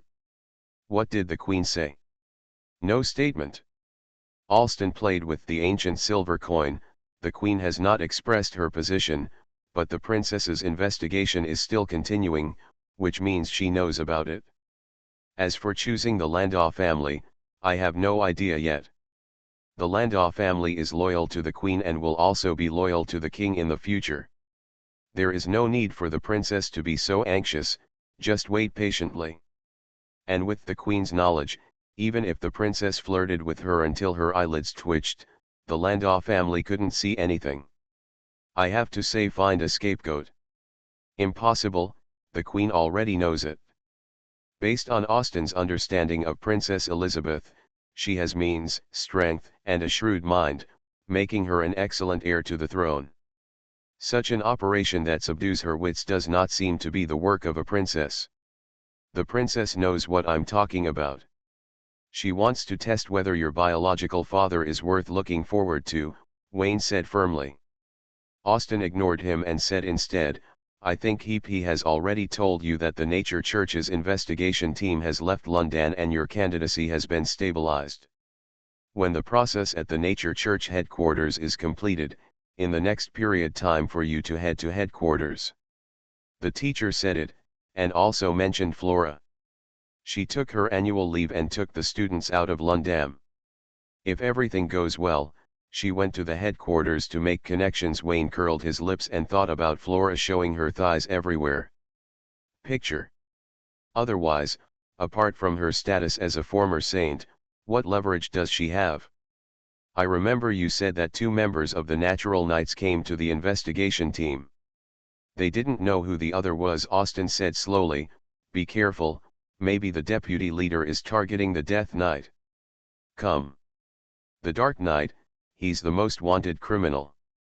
Wayne had some expectations, and Gavin rushed into the West End cemetery, with the Death Knight in front and the Dark Knight behind him, weak, helpless and pitiful, squatting behind the tombstones and shivering. The deputy leader of the Natural Knights cannot be here just to test the candidates. He should have other purposes. Austin frowned, suspecting that the deputy leader had already met the Queen. It could also be someone else, such as the Holy See of Heavenly Father. The most likely possibility is that he has been here to support the Natural Church and warn its ally Moonlight Church not to seize territory. Austin shook his head slightly and no longer thought about these messes. Go to the headquarters and keep a low profile. Don't let you go there. The Dark Knight has also appeared. He will use his normal skills to deal with Flora's students. I hope she can make Ziffy change her mind. Don't worry, I know Odelia very well, she can't escape my grasp. Austin didn't want to speak and raised his finger to the door to signal Wayne to leave. Time went round and round to February 8th, and Mona's investigation progress made a breakthrough. She received reliable information from Juno that Prince Edward held a birthday party for his lover at a castle on the outskirts of the city. The venue was rented by Mayor Angelo, and there was so much excitement that even Wayne received an invitation. Detective Agency Office. Wayne got the information about Mustache, then called Sola to hand over the information about the Tulip family. Simple and crude, not afraid of exposure at all. He was not afraid, and Sola panicked a lot. He and Wayne determined the mailbox for the next exchange of information. If there is information in the future, just drop it in a garbage bag. Don't meet every time. Wayne agreed immediately. Next time, he would outsource it to Mustache and take the information directly to the mailbox, saving him the time of handling it. After solving these little things, Wayne rubbed his little hands and looked forward to the performance of the last familiar. The first familiar disappeared as soon as he arrived in London, and the second one became the mysterious man's puppet. Each one was more embarrassing than the last, creating 2 hellish jokes in a row. The third one is the most hidden. As far as Juliet's name is concerned, it should be a familiar with a female appearance. Wayne looked at the invitation letter on the left, then looked at the information on the right, pointed at Xiangda's photo and said, I've seen this woman before, but I didn't expect that she would catch the prince so quickly. Mona nodded with envy. If she had such efficiency, she would have been unable to eat and walked away. Is the information reliable? I observed this beauty at the time and did not sense the devil's aura on her. Wayne hesitated to speak. He didn't know what the devil's aura was. He only knew that Xiangda was indeed very beautiful. He suspected that his 3 senses followed the 5 senses and was deceived by the devil's beauty. Boss, Juno's information came from the princess, so I think it's not wrong. That prince is awesome. He has a devil lover, and he can call himself a devil knight in the future. Wayne complained, picked up the invitation and handed it to Mona. You go to the banquet on my behalf. There is no need for gifts or anything else. Just bring a bouquet of flowers. The prince and I are not that familiar. After saying that, he sent a message through his mind. With so many people gathered together, it was impossible for the devil to do nothing. He would go to the castle as a death knight tonight to have a look. Boss, Juno doesn't have an invitation letter, but she knows you do and wants to follow you into the venue. No, you go with her. Wayne frowned and led the two beauties to the banquet. They hugged each other, which was very cool. At the same time, he imitated Alston and established a persona of a lustful playboy, showing that women are his weakness. No one is perfect, so if you want to deal with him, use a honey trap. He promises that he is easy to seduce. Austin played like this. It's a pity that I can't play it. At least not this time. There is a prince and a princess, and the queen is watching behind her. The banquet is too chaotic. As the heir of the Landau family, he cannot come forward directly. Ask the secretary to bring a bouquet of flowers and that's pretty much it. Night. Suburbs of London. The cold moon is lonely and the mist is thin. Far away from the hustle and bustle of the city, the dense forest covers the low mountains, with layers of leaves. The hazy moonlight cannot penetrate. From a high position, an intermittent mountain road can be seen. A gust of wind blew by, pushing the mist away like a big hand, and the branches swaying in the wind seemed to be pushed by the big hand, making a swishing sound. Deep in the dense forest, an ancient castle stood quietly, and soft music spread, barely suppressing the gloomy atmosphere around it. The high beam cut through the darkness, and a black car drove from far away, crossed the stone bridge, passed through the tunnel, and slowly approached the castle. In the car, two ladies were dressed up. Mona and Juno have similar tastes, and they both wore white evening dresses with coats covering their elegant curves. All she needs is a man who can carry bags, drive a car, and hug her from left to right. Juno drove the car and said in surprise, "It's unbelievable that your boss didn't come and let such a beautiful secretary like you attend the banquet alone. Is he really relieved? He was on his way on horseback." Mona gave the correct answer in her mind and smiled slightly. "Juno, the boss, and I are just in an employment relationship. It's not as complicated as you think." "Really or not, you and him that night?" Juno raised his eyebrows. "You and I both have holy light magic. We have known each other for so many days. We are not just good sisters, but at least good friends. To be honest, what is the relationship between you and Sir Wayne?" "It doesn't matter." "I don't believe it, you must be his girlfriend." "Not rare. Is that your lover?" "This can be done." Seeing that Mona did not refute, Juno said regretfully, "Sir Wayne is the heir of the Landau family. He is destined to marry Mr. Landau's daughter. Your conditions are so good, there is no need to waste your youth on him. It has nothing to do with you. Seriously, are you interested in changing jobs? The princess needs talents like you. One day in the future, Sir Wayne may even bow when he sees you." Juno extended an olive branch and tried to kidnap Mona away. As you can imagine, the effect is average. Although Mona is not the shape of Wayne, she is already the shape of Wayne. "Juno, don't talk while driving. Look straight ahead. Besides, you are wearing high heels, right?" "Ah. Next time, remember not to wear high heels when driving. It's too dangerous." Juno was not discouraged. She gave her good advice along the way, telling her to be self-reliant, not to be dependent on men, that the sisters had done it together, etc. Mona had no reaction at all. Rightward arrow. Arrive. The black car parked in the temporary parking lot in front of the castle. Juno opened the door and got out of the car, looking at the cold moon in the distance. "The fog in the suburbs is so thick tonight, but it wasn't so gloomy when I visited the spot yesterday. Is it the devil's trick? The devil is not so handsome." Juno stepped on the thunder one after another, which made Mona feel unhappy.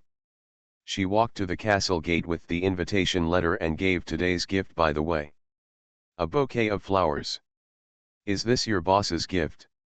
"Well, etiquette is less important than affection, that's what the boss said."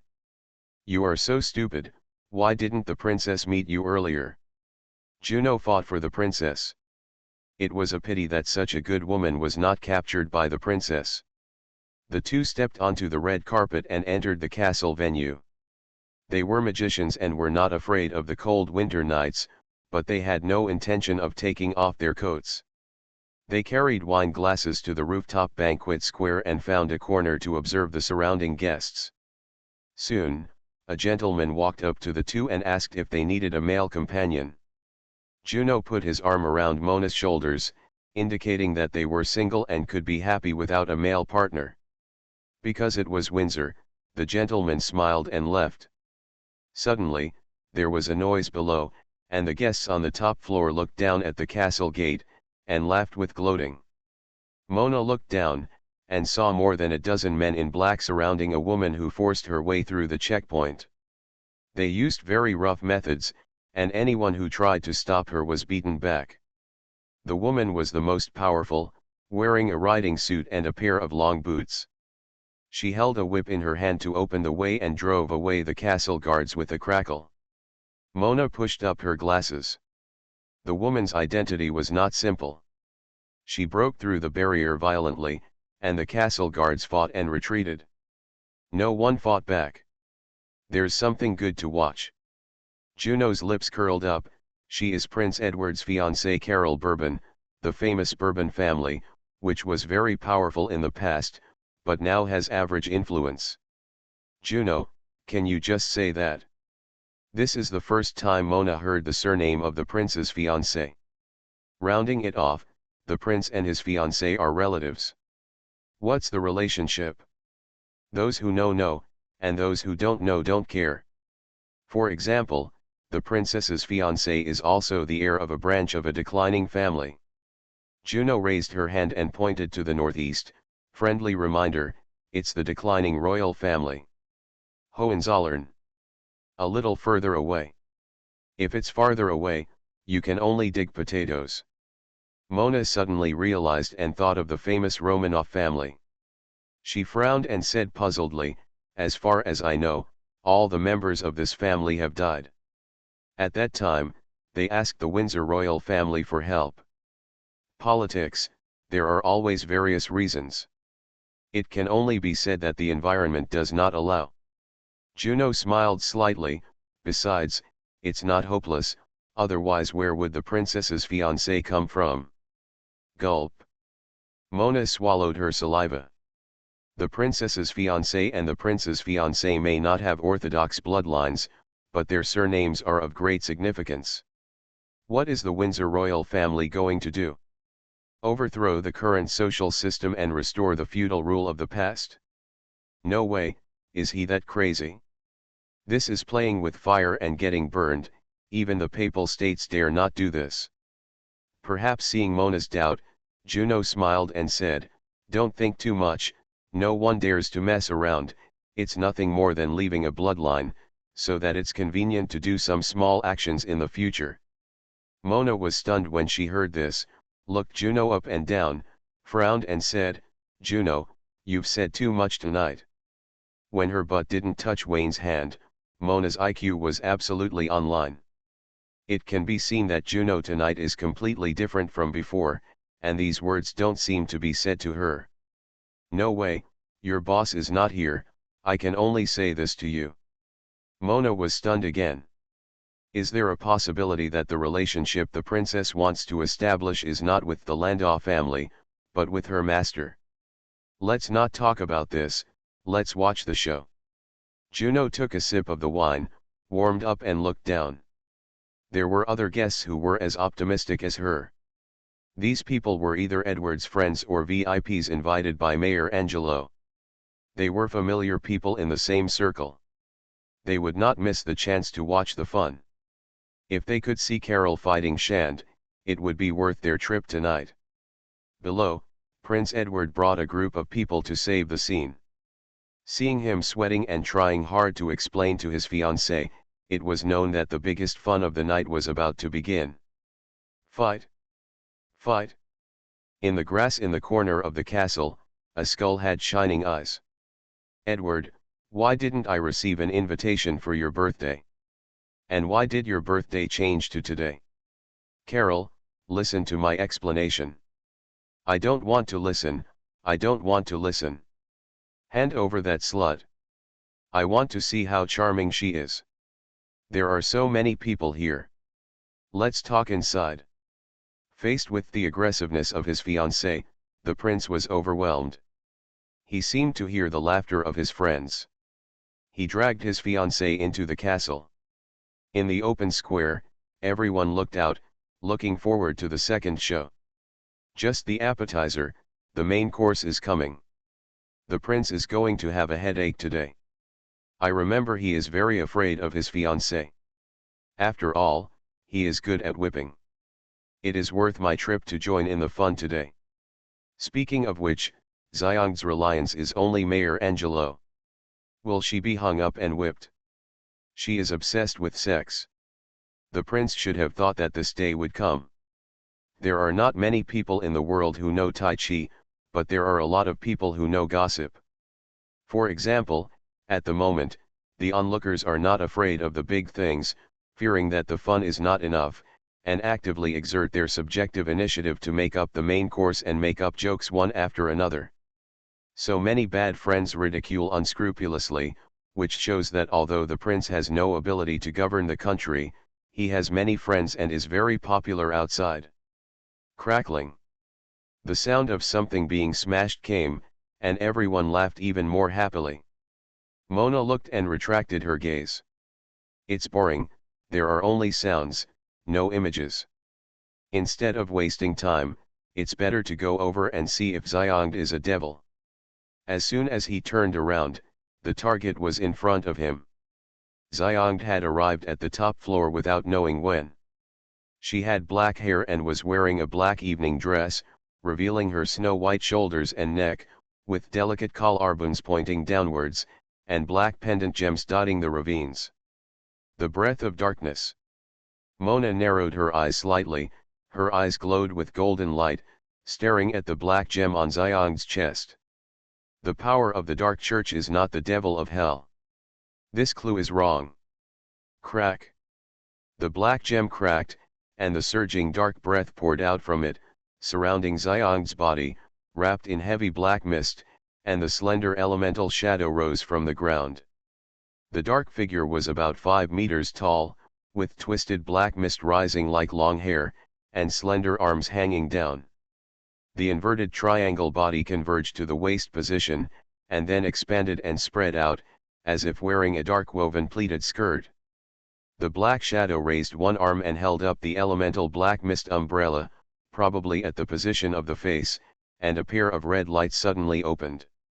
The guests were startled by the scene and trembled as they retreated backwards. They were at the edge of the top floor of the castle, and they would fall freely if they went backwards. Mona did not make a move. Shand was not a devil, and there was no need for her to expose her identity and cause trouble for Wayne. Beside her, Juno took a slow step forward, holding the cross pendant in her hand and muttering. Shake before casting the spell. Boom. There was a loud noise from the sky and the earth roared, shaking the castle violently. Black curtains were pulled up from all directions, covering the 5 directions and surrounding the castle. In the sky, the inverted pentagram array burst into red light, and the cold blood rain splashed down, covering the grey castle with a layer of blood. From a distance, the cold moon outside the curtain was so red that it almost dripped blood. Prince Edward ran out quickly, followed by his fiancée Carol holding a whip. The two looked up at the top of their heads, drenched in the drizzle, and their eyes gradually became blurred. A figure came behind the two and patted their shoulders. The greasy middle-aged body slowly changed and fixed into an elegant figure wearing a black wide-brimmed hat. The last familiar, Juliet. She showed up now. Is there something wrong? In the bushes in the corner of the castle, the skull head was skeptical. It made a simple and rough appearance without any boss spirit. Even if the familiar was an elite monster and not a big boss, this appearance wasted more than a month of lurking. But that's it, I thought you were a big shot. Wayne was slightly disappointed and was about to resurrect on the spot. In the south of the castle, a white light shot up into the sky, and the surging magic power stirred up the vortex and overturned the blood rain. It was definitely not as simple as a golden wizard. Is there another master? Restarting the myth. Author, Fengchao Huang. Chapter 235. The holy white light rushed up to the sky, flowing against the bloody rain, washing away the holy wool and washing away the filth. Holy light faith. A legendary wizard who practices holy light faith. Mona looked down from above, surprised at the mysterious man who suddenly appeared. The Heavenly Father Church and the Windsor royal family signed a peace agreement. The former would not station legendary wizards in Windsor, and the latter would not split the Heavenly Father Church to establish a new religion. Where did the strong man come from, a free wizard of the Ministry of Magic? The scorching white light hit the pentagram magic circle, which could not be broken through with one blow. It split into 16 white chains, attached to the dark curtain covering the outer periphery of the castle, and blocked the barrier that blocked the castle. The energy of darkness and holy light intertwined and collided, arcs flashed around the castle, high temperature distorted the air, and the cold moon hanging high in the night sky also became a little hotter at this moment. A figure in a white robe walked out slowly, and Mona stared at him. The man was about 50 years old, with neatly trimmed beard and hair, and golden eyes with holy intentions, which showed that his faith was firm and pious. Is he really a free wizard? Suddenly, Mona hesitated and thought of another possibility. Recently, the devil has descended on London again and again. Archbishop Gunther conveyed the information to the Papal States. The Papal States abided by the agreement on the surface, but secretly sent people to London to investigate and find evidence of the deal between the Windsor royal family and the devil. Those who understand all understand that in order to expel the influence of the Heavenly Father Church in the territory, the Windsor royal family has been in constant contact with hell. The Papal States knows this very well, and the royal family also knows that the Papal States knows this very well. Both sides are pulling to the limit and showing crazy operations. Overall, the royal family is at a disadvantage and cannot stand on the truth. Whether the belief is good or evil, it has been concluded early.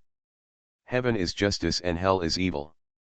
The Heavenly Father Church is backed by heaven and is the number one justice in the God-chosen continent. The Windsor royal family is entangled with the devil and is absolutely a bad party. There is no need to talk about power struggles, nor to say that power does not distinguish between good and evil. Ordinary people cannot understand it. As long as the Papal State gets evidence, it can manipulate justice and point fingers at the royal family from a moral high ground. After being influenced by Wayne, Mona gradually paid less attention to the Papal State. She served her angel master wholeheartedly and devoted everything to faith. Unlike Archbishop Gunther, who obeyed the Pope, the Papal State in Mona's eyes was the spokesperson of faith in the world. She skipped the spokesperson and faced faith directly, and the status of the Papal State plummeted. In short, Mona, a small clerk in a subordinate department of the head office, got the opportunity to meet with the senior management of the head office, became an assistant secretary of the senior management, and received the salary of the subordinate department, but did not work for the subordinate department. She did not resign because the subordinate department and the senior management of the head office had the same purpose and resolutely cracked down on the ambition of hostile companies to expand the market. There are many believers like Mona. They respect the Pope because the Pope holds the highest right to interpret faith in the world. Once faith comes directly, the Pope will immediately be unpopular. Don't let the middlemen make a profit. Back to the point, Mona guessed that this mysterious legendary wizard came from the Papal States. He didn't show up earlier or later, but had to show up at Prince Edward's birthday party in order to obtain evidence of collusion between the royal family and the devil. Boom! Amid the screams of the guests, Juno threw the holy spear and fought fiercely with the elemental devil transformed by Shand. Contrary to Mona's expectations, Juno was a golden wizard. He pushed open the life barrier and blocked the dark erosion for the guests.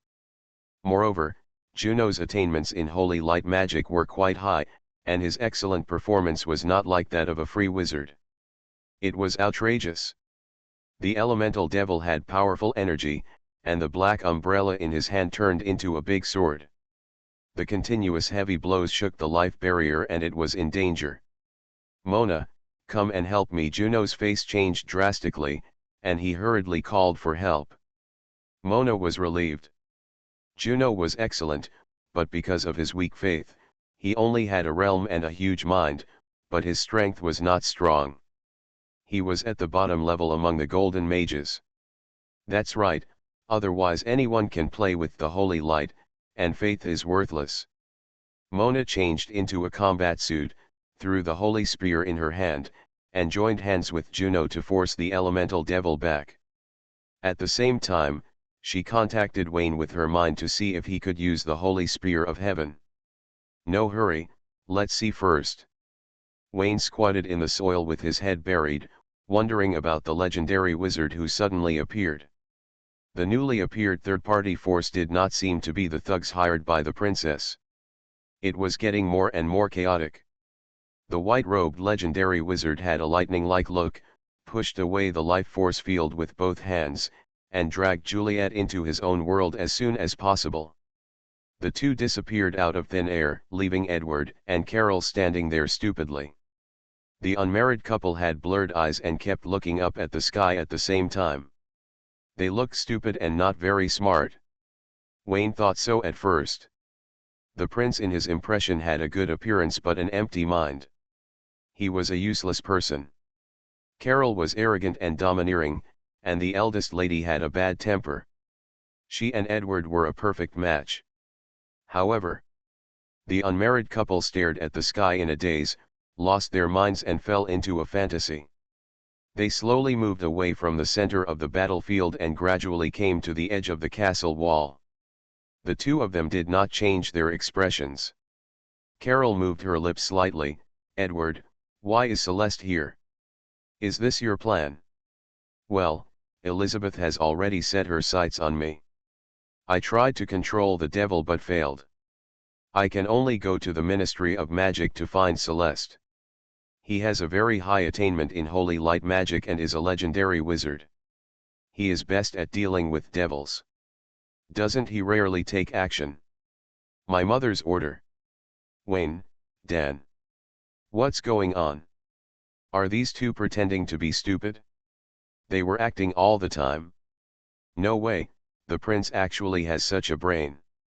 Just when Wayne was sighing at the extraordinary royal bloodline and the prince was suspected to be Austin's biological son, the fiancé changed his style and suddenly became a dead ghost baby.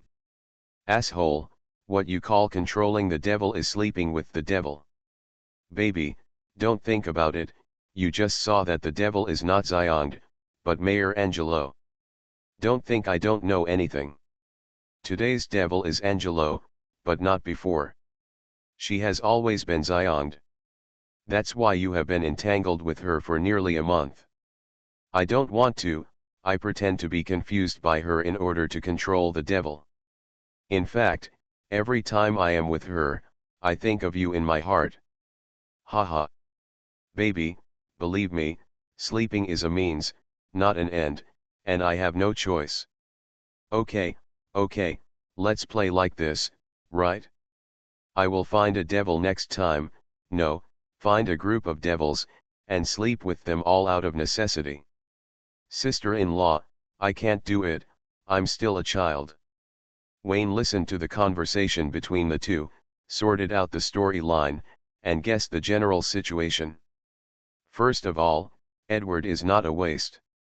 He chose to hide his shortcomings when he was not as good as Elizabeth in all aspects, pretending to be a lustful waste, so that Elizabeth would relax her vigilance. Secondly, the lustful character does not seem to be acting, but is a true performance. The first time he saw Shand, Edward was greedy, and he stuck to his lustful character and successfully climbed onto Shand's bed. Originally, it was just a play, but he never expected that he would find that the beauty beside the pillow was not a human being, but the hell devil Jules, who the Ministry of Magic has been looking for. Jules had a clear goal: approaching the prince, going to bed, sleeping, and enslaving the coin 3 times, but because of some magical defenses on the royal family members, he has never been able to succeed. Edward relied on something and tried to control Jules, trying many methods, but all ended in failure. Edward, who was in a dilemma, could only seek help from the Queen Mother, and Celeste came for this. As for Princess Elizabeth, Wayne didn't really understand.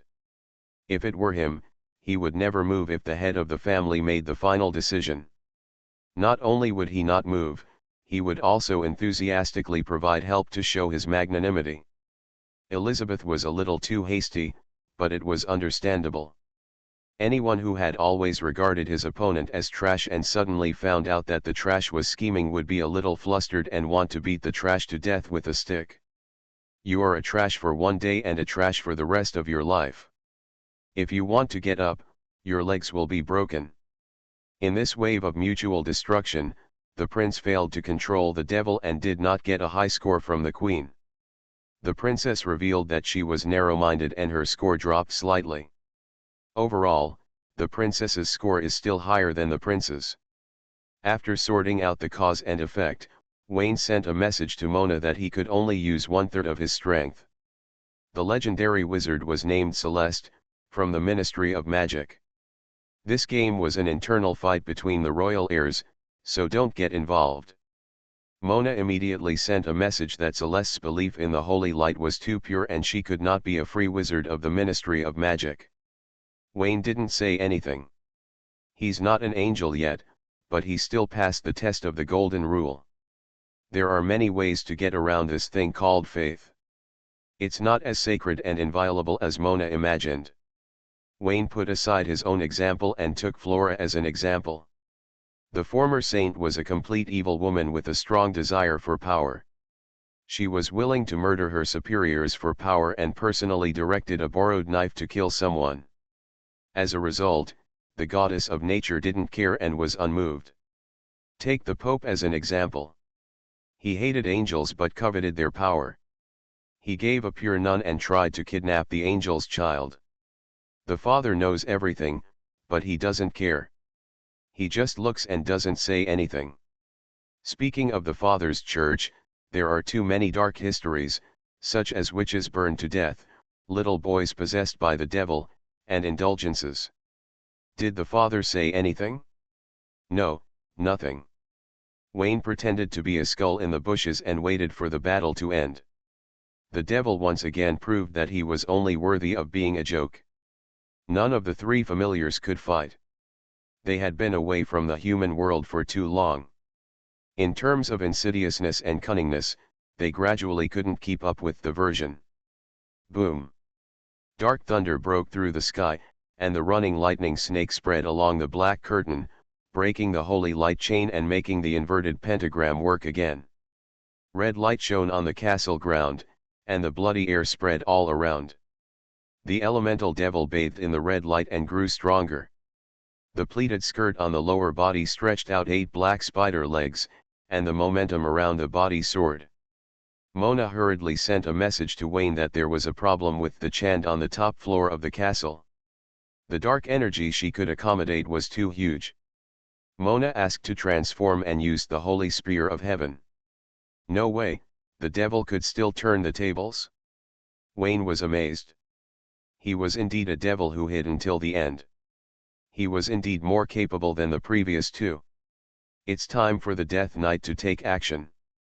Click. The space crack exploded, and Celeste fell to the ground in an ash-covered state. Half of her white robe was burnt black, and blood vessels bulged on her dark blue face, looking like she was poisoned. The Ministry of Magic's legendary wizard is getting worse and worse. Wayne shook his head secretly, and it seemed that he had to take action tonight.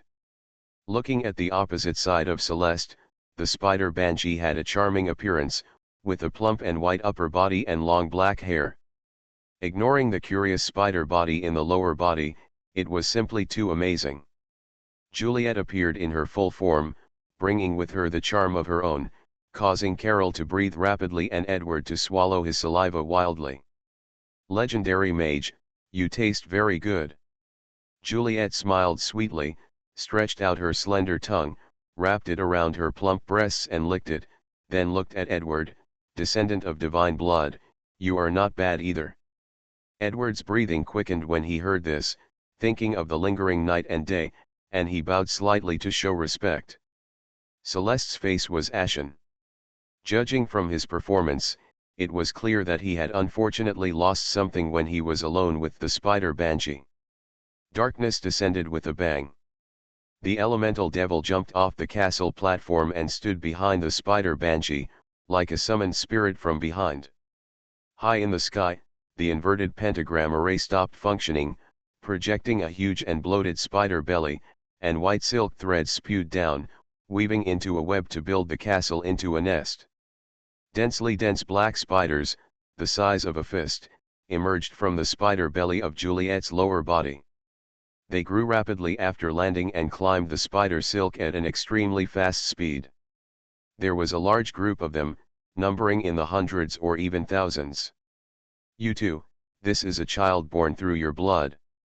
As a mother, I hope you will like your child." Juliet laughed loudly, and her sensational remarks made Celeste and Edward tremble. Unlike Celeste, who only had her blood taken away, Edward lost over 100 million, and what he lost was even more valuable. Carol knew it was not the right time, but she still couldn't help but feel angry. "Oh, I didn't expect that our prince even has a child." On the top floor, Juno stood next to Mona, covering her mouth and saying sullenly, "That's great. Take these little spiders to the Ministry of Magic. The minister will be very happy." Mona: "With so many people watching, as a knight of the princess, you should not ridicule the prince wantonly even if he is a political enemy. It's really funny though." Mona looked at Juno curiously. The princess knight's style changed from usual, and there was a lot of nonsense. And he was confident and unflustered, as if he still had a trump card to defeat the devil. Facing Mona's confused look, Juno smiled slightly, "My trump card is your boss. He is in the castle, right? My trump card is you." "Ah, this." Mona's eyelids twitched and she said tangledly, "If this is your trump card, I can only say that you are overthinking. My boss didn't come because he didn't want to get involved in the royal family's infighting." "Ah." Juno was stunned for a moment, his eyes wandering, maybe a little panicked. In the castle square, Carol looked at Edward fiercely and said angrily, "There are so many surprises tonight. If you have any other plans, come up with them quickly. And Elizabeth, she will definitely not miss the opportunity to humiliate me," Edward said dryly. "The first trump card is mom, and the second trump card is sister." At this moment, a skeleton head rose up from the ground behind the two of them, and the gloomy aura scared them both into jumping away at the same time. "Where did the skeleton come from, and why are there undead here?" "Ja." Wayne touched his bare head and opened his upper and lower jaw. "This scene is really interesting. The royal family really did not disappoint me. Tell the queen that there will be more money tonight." Celeste looked at Wayne in surprise, wondering how such a skeletal frame came with such a big tone. In addition, according to the princess's speculation, the heir of the Landau family has a role, so why hasn't he appeared yet? "Who are you?" Juliet was shocked and confused. She felt the cold aura of death on the skeleton, but when it came to the Death Knight, the aura was quite different. Wayne laughed strangely and waved his hand to pull out the Shadow Nightmare from the void.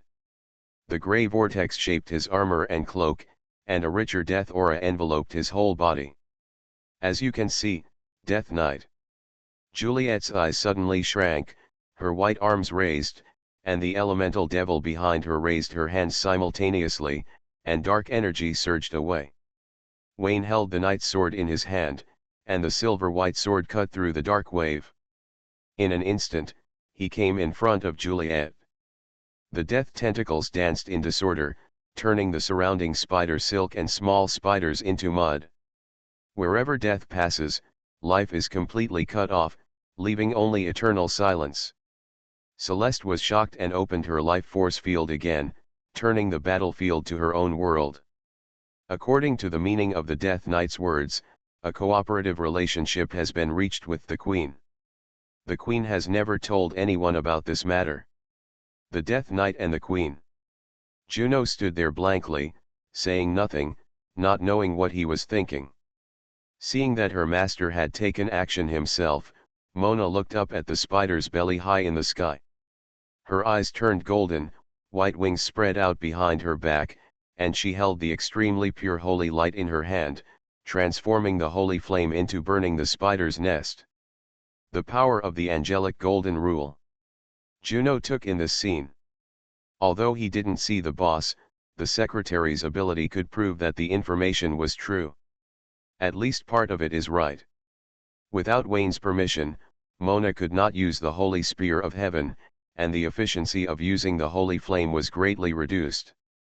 Fortunately, the holy flame continued to pour in new power, ensuring that the killing efficiency was always maintained at a constant level.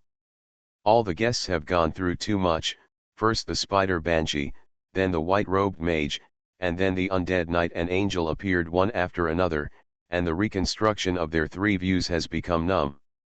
They could do it, but Edward couldn't. They urged his fiancée to quickly destroy the evidence and save his precarious image.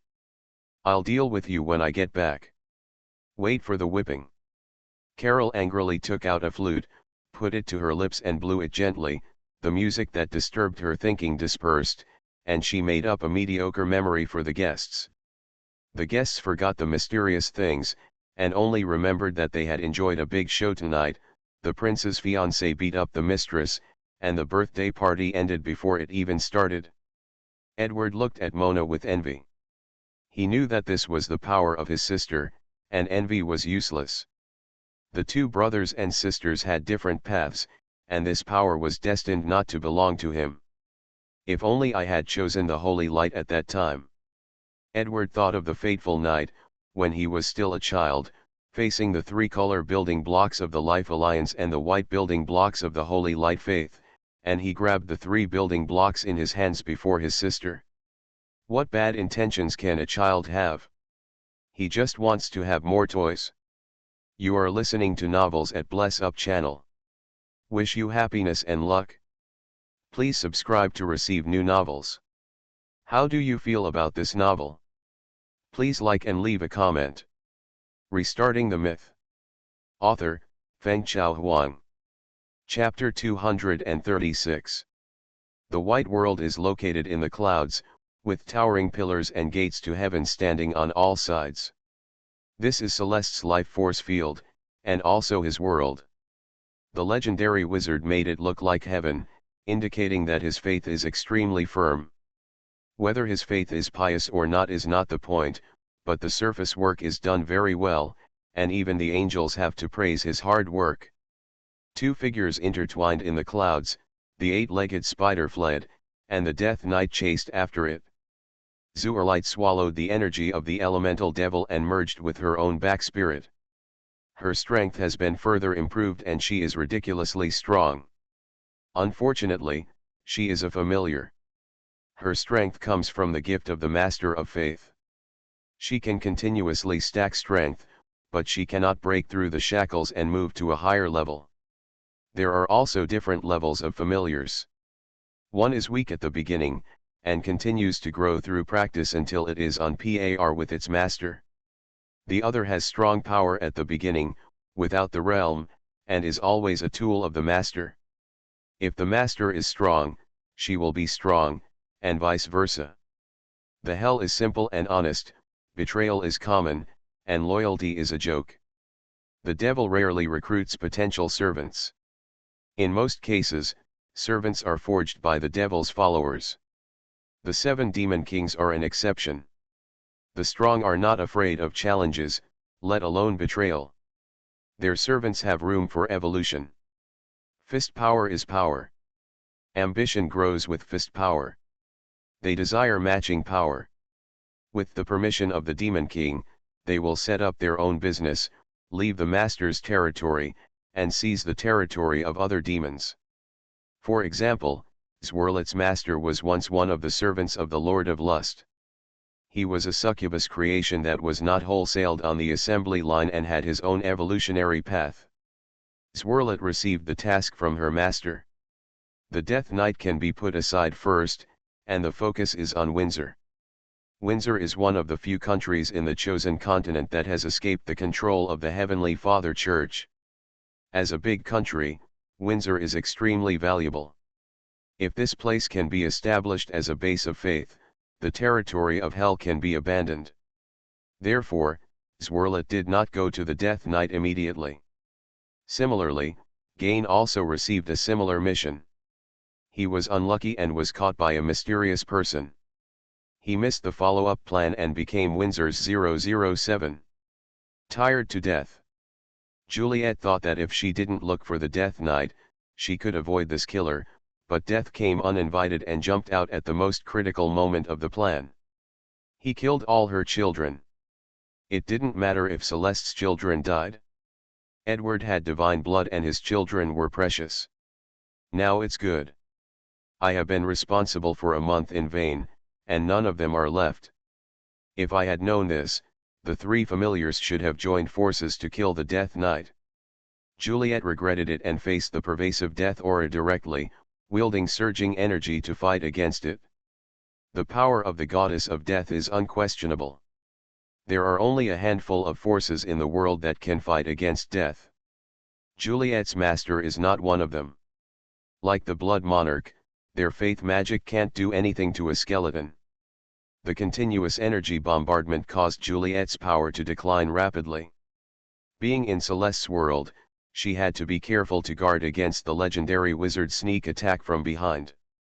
Juliet used all her skills to stimulate her enchanting evil charm to the extreme. If she could not destroy the body of the Death Knight, she would have seduced him to disintegrate his will. To be fair, her charm was extremely high, more beautiful and more evil than the vessel of the Lord of Lust in the world, otherwise she would not have caught Celeste off guard and successfully stolen the blood of the legendary wizard. Wayne was different. Wearing the vest of the Death Knight, he only used one head to think, and was so calm that he had almost no emotional fluctuations. He had an empty mind, not a drop of brain matter, and did not understand beauty. He held the Shadow Nightmare in his hand, his eyes were a ball of beating white light, and the aura of death was with him. Every attack forced Juliet to consume a lot of energy to fight against it. The sword light was crisscrossed, the death aura was filled, and from time to time there was a gloomy and terrifying laugh. Celeste stood at the gate of heaven and watched, evaluating the fighting power of the Death Knight, marveling at the powerful laws mastered by the other party. He did not directly participate in the battle, neither of them helped, only provided a battlefield for the Death Knight and Juliet to fight. The previous words still echoed in his mind, "Tell the Queen to pay more tonight." The Queen secretly reached an agreement with the Death Knight. Celeste's face changed several times. He wanted to keep the Death Knight in his own world, but he was afraid that the bones were too hard and he would choke to death. After thinking about it, he brought out his identity as a free wizard in the Ministry of Magic. He Celeste swore allegiance to the Queen until death, and was definitely not the rumored undercover of the Heavenly Father Church. Celeste's eyes shone, and the gates of heaven on all sides bloomed with a magnificent atmosphere. One by one, winged angels holding holy spears flew out, venting the surging holy light, helping the Death Knight to kill the devil of hell. The life force field is the exclusive ability of the legendary wizard. The life force field can create a world that belongs to them. Here, they can do everything and control everything of their opponents. Celeste distorted Juliet's perception, making her see an endless army of angels. He used this trick in the previous battle, but because of Juliet's huge energy, the indiscriminate map cannon attack failed to work. Juliet's energy was intensively consumed due to fighting against death, and she could not continue to output at a high intensity. With her perception disordered, she was beaten badly by the holy spears that fell like a rain of arrows. Wayne's perception was not tampered with. In his eyes, the surrounding energy changed, and Juliet suddenly became neurotic and was at a loss. The long black hair fluttered, turning into ghost hands, releasing dark energy rays. The pure darkness was not the power of hell, but came from the faith of the goddess of darkness. Wayne didn't know where Juliet got the power from, but only knew that the other party's middle door was wide open, and the two jumping white balls were particularly conspicuous. The shadow nightmare stabbed down, and the grey mist tentacles wrapped around Juliet's arms and neck, corroding the other party's flesh and blood, and corrupting the half-body beauty into mud. The spider abdomen below made a dull roar, probably from the chest cavity connecting the half-body of the beauty, and suddenly opened a big mouth, spitting venom from the fangs, pouring Wayne all over his head. The effect was average, and it offset each other with the death aura, and failed to melt Wayne's flesh and blood. It was useless to touch it, because he didn't have a piece of meat on his body. Wayne wiped off the spoiled venom on his face, laughed strangely, jumped into the upper body spider, and thrust down with the long sword upside down, injecting the death aura into Juliet's body. It is not easy to kill a familiar, and it is almost impossible to destroy it. Only by erasing its mind a little bit can it be completely killed. Celeste, who was watching, observed the scene and suspected that the Death Knight was letting it go. Then he thought that the Death Knight was clearly on guard against him. Pride.jpg. Roar, roar, roar. Something changed suddenly in the field. Half of Juliet's beautiful body was cut off. She was restrained by the aura of death and could not recover. Her lower body suddenly swelled, and her festering bloody mouth opened, spewing spider silk with venom. Wayne waved the shadow nightmare, easily cutting off the spider silk and corrupting it. The next second, a huge suction force came, and the body was uncontrollable and slowly moved towards Juliet. The half-body spider had 8 slender legs and expanded to 15 meters in height. As the spider abdomen bloomed with bright red, the power of hell replaced the darkness, and a naked upper body grew out. The black-haired beauty stretched out her arms, her long hair dancing and flowing, and embraced the Death Knight with great evil. Wayne saw a shadow behind the body, a spider beauty with similar physical features to Juliet, with a pair of charming purple eyes. It was speculated that she was Juliet's master, the Abyss Spider Queen Malsha. Divine magic. Wayne held the sword in one hand, without resistance, and let his body be swept away by the wind and drilled into Juliet's bloody mouth. Hot, boiling, twisted. This is a hot world full of sulfur, like a furnace, in which every breath is inhaling flames. Wayne didn't need to breathe, the air of death wrapped around his body, and he instantly cooled down. He looked around and found an inverted pentagram magic circle in the center of the hot world, stirring red light like water. Wayne came to the top of the magic circle with a long sword, and the sword pointed to the ground and pierced down, and the tentacles of death drilled into it, collapsing the hot world and destroying Juliet's mind. A scream pierced the sky, and half-body beauties emerged from the ground. They seemed to grow in the stomach of a spider, waving their claws and whispering, either using charm or telling incomprehensible words, trying to pollute Wayne's mind. If he hadn't been wearing a vest, he would have sat down and chatted with his sister for a while. Wayne ignored Juliet's harassment. His vocabulary was too poor. Not only did it not drive him crazy, but he became more and more energetic the more he listened. Juliet realized that she was doing useless work, and the half-body beauties merged into the ground and disappeared, replaced by a pair of slowly open white arms. The huge beauty occupied half of the space of the hot world, with purple long hair and eyes, and even the lips and indescribable bulges were purple. Wayne exclaimed, increased the output of the death aura, and turned to look over. It was not Juliet, but the mind of Martia that was lodged in her body. Using one's own familiar as a container. Is this a routine operation in hell? Wayne said he had learned that the devils are more cherishing their lives than each other, and more cunning than each other. If he encounters them in the future, he must eliminate all evil, otherwise he will be like leeks, and there will be another crop after being cut.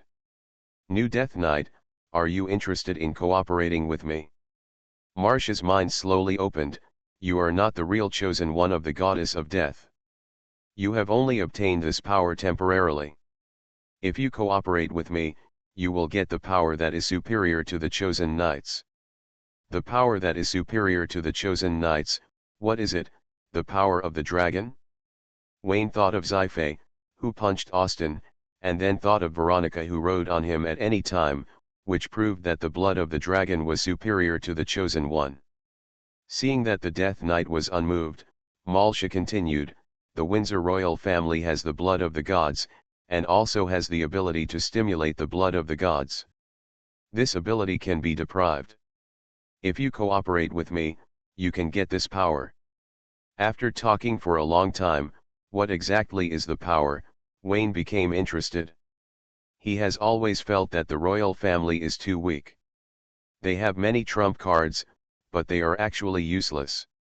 They rely on faith to suppress faith and play balance to restrict the Father Church.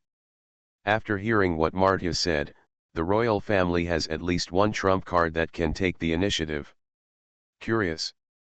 This power is in London, and it will appear every night. Martia was halfway through her words, and then the paid plot came. The Death Knight wanted to know more and had to cooperate with her. What do you want? Wayne continued to input the air of death. Let Juliet go, she will spread faith for me in the world. Haha, although I don't have a brain, I can think. If your goal is to spread faith, Juliet would have done it long ago. There is no need to linger with the prince for so long. Wayne tentatively said, it must be divine blood. You also want to get this power, right? It's just one of those things that, as an ally, you can take away. Sorry, you devils have no credibility. Wayne increased the injection of death air, and as Juliet screamed, cracks opened in the hot world and her body at the same time. Wayne lowered his head and glanced at the inverted pentagram array, suspecting that every familiar had a similar space within it. Useful poses added. Malsha whispered a few words, and seeing that the Death Knight refused to accept the offer, he dispersed and turned into a purple beam of light, which shot into Wayne's body. Hey, I'm taking out food, I put it in the elevator. Ouch. As soon as the elevator door opened, the Book of Greed and its packaging bag were swallowed up. To others it was a curse, but to Wayne it was just a takeaway. He couldn't even remember which takeaway guy this was. Again, this group of devils can handle it. They look cunning and hypocritical and are very stingy. In fact, they are all open-minded people who are really willing to share good things. There are many takeaway dishes today. The Book of Greed removes impurities and categorizes them in the stomach. Some are sent to the little eyes of hell, and some are directly integrated into the cover. That is, Wayne's skin.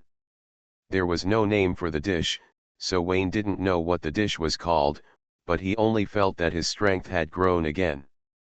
The essence of life has not been strengthened, but the physical strength has been strengthened. This question. Encountered this before. The familiar Malias delivered the same takeaway. The Book of Greed couldn't speak.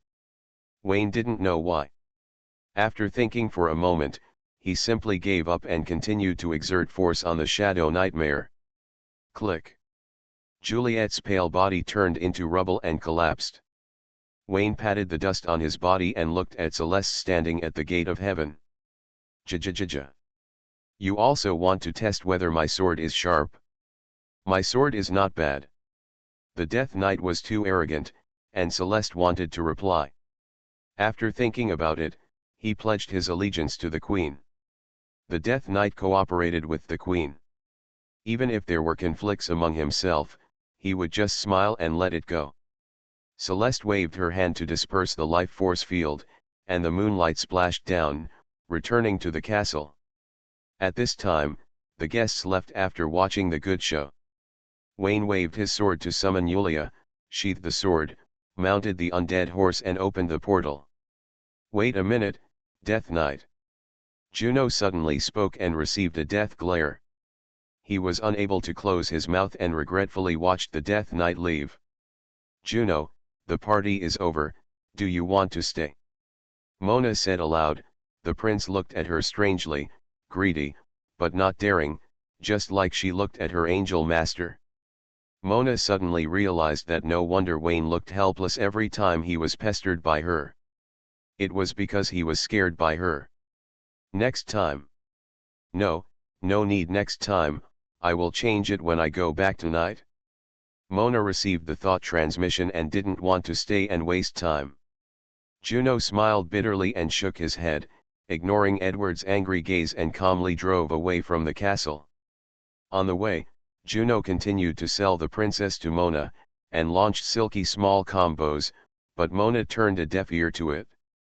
The car stopped in front of Mona's house, and Juno said goodbye hastily, obviously going to find the princess. Mona walked into the home and saw Wayne, who was making black tea. She quickly walked forward, stood up on her toes and kissed him on the face. A series of question marks floated across Wayne's forehead. No, he used to kneel. Why did he suddenly change his attitude? Mona's face turned red and she blinked. The third familiar is also dead. This is a reward from the secretary to the boss. What do you mean, you want to KPI me? It's not impossible, but the threshold has been raised, and it's hard to create a sense of anticipation for a small interaction like kissing. Wayne patted his butt. Come into the room and I'll tell you what the reward is. Half an hour later, Juno drove into a luxurious manor. She stopped the car and quickly walked into a large house. In the living room, decorated as a study, crystal chandeliers illuminated the entire room, and two maids stood by the door. Princess Elizabeth sat quietly on the sofa with black tea in her hand. Celeste was also there, sipping the black tea carefully. When she saw Juno entering the room, she stood up and said, "Princess, have you seen the target?" "No, Edward's identity is too troublesome. He doesn't want to get involved in the royal family's struggle. Even the devil did not lure him out." Juno sat on the edge of the sofa, and Elizabeth beside her handed the black tea to her hand. Elizabeth's body was stiff, and like the two maids at the door, her expression was limited. "Teacher, is Wayne really an angel?" Juno sipped the black tea and put it on the table, questioning. "Rather than saying that he is an angel, it is better to say that his secretary Mona is more like an angel. That's why he is, otherwise the angel would have been discovered long ago." Celeste was very sure. "I met with the investigators of the Papal State and spent a lot of money to buy the information. London has visited the devil several times. The Papal State does not target the devil, only the royal family. This shows that the Papal State has already power enough to destroy the devil has been placed in London. The Papal State has been very low-key recently and has been secretly investigating something. You also saw the white wings on Mona's back. She is just a silver mage and cannot withstand the power of the Golden Rule. In addition, she obeys Wayne's words. I speculate that Wayne is an angel, which is reasonable. These are just your speculations." Juno shook her head slightly. "Maybe he is, but not necessarily true. It's a pity that I didn't see him go all out, and wasted a good opportunity for me and Edward to fall out." "Your plan is correct. It can only be said that the Queen sees further. We didn't expect that she and the Death Knight have reached a cooperation." Celeste comforted. X2. Who would have thought that a Death Knight suddenly appeared halfway and disrupted the whole plan? The two had reason to believe that the target Wayne was in the castle or near the castle, and they were ready to take action, but the Death Knight jumped out of the bushes and killed the devil first. It was just a little bit short. What a pity. Death Knight. Juno sighed. Her mother had already obtained the power of the Death Knight. Now is not her time. She can only wait for the future. How long will the future take? 10 years or 20 years? It's really worrying. My lady princess, do you still want to continue to plan against Sir Wayne? No, it would be bad if it caused resentment. I will use my current identity to make friends with Mona. She is very beautiful and has a good personality. My lady princess. Celeste interrupted sternly, saying in a gentle tone, please be restrained. This will only make you offend future allies. I didn't mean to do anything. Juno muttered, her fingertips moved slightly, and Elizabeth beside her picked up the black tea and served her knight. By the way, if Wayne is really an angel, he was chosen as the heir by Landau. Would it be the mother's instruction? I answered this question last time. The Queen should not know about it. Besides, she does not completely trust the Tulip family. Austin Landau is different. He is my mother's first love. Juno curled her lips, suspecting that the two of them have been connected and their relationship has never been broken. Be braver. The reason why my father disappeared was arranged by my mother to make room for his old lover. Restarting the myth. Author, Fengchao Huang. Chapter 237. Ah, let me go see the Death Knight. In the study room of Landau Manor, Wayne looked at Alston with wide eyes and said fiercely, are you crazy? That's a Death Knight. He kills without blinking an eye. I think you clearly want me to die. The birthday party at the suburban castle came to an end. Angelo, the mayor of the financial city, contracted pneumonia from the cold and was seriously ill and unable to work. He had to resign as mayor and disappeared from the public eye. The prince's lover Shanda left Windsor, pursuing his dream of a foreign country with his lofty pursuit of art. In the eyes of outsiders, Mayor Angelo recommended his relatives to the prince, creating a scandal for the royal family, and resigned voluntarily. Shanda was also kicked out of Windsor. Not many people knew the truth. Angelo and Xander were long gone, and Juliet, who was behind them, was killed by the Death Knight. The matter has come to an end. Celeste returned to the Ministry of Magic and relayed the Death Knight's request to the Queen. The Shadow Nightmare is an artifact, and the sword must be famous. Without fame, there is advantage. Anyway, give me money. The Queen thought for a whole night and couldn't figure out why the Death Knight was so cooperative, but this was a good start. She invited Austin and asked him to continue conveying the royal family's goodwill. Austin did a good job last time and successfully reached a cooperation with the Death Knight, and the Death Knight really kept his promise. So easy to use, this time it's you. Then there was the scene in the study. Megan set up a soundproof barrier, and the two social trash stared at each other. Austin wanted to convey goodwill on the spot, but Wayne refused. Life must have a sense of ritual, and he said he would see you at the West End Cemetery tonight. Everyone knows why it has to be the West End Cemetery, not to mention Austin. Megan, who is eavesdropping openly, knows that the small trash can is worried about the butt of the big trash can. First of all, you are the Death Knight. There is no need to wait until tonight to give you something. Austin said with a dark face. Secondly, assuming you are not a Death Knight, as the head of the family, what's wrong with me handing over the task to the heir? That's too wrong. I'm a silver mage. I'm single and weak. I'm not qualified to do this task. Wayne said lightly, ignore what the teacher will think if he knows. It's not easy for you to explain to the Queen. In the end, it will arouse unnecessary suspicion. Listen to me and go to the Western District Cemetery. This is your mission and also your responsibility as the head of the family. Alston. It made so much sense that he couldn't argue with it. The kickbacks from the Death Knight are not that tasty. If you make money in his name, be prepared to get your ass kicked.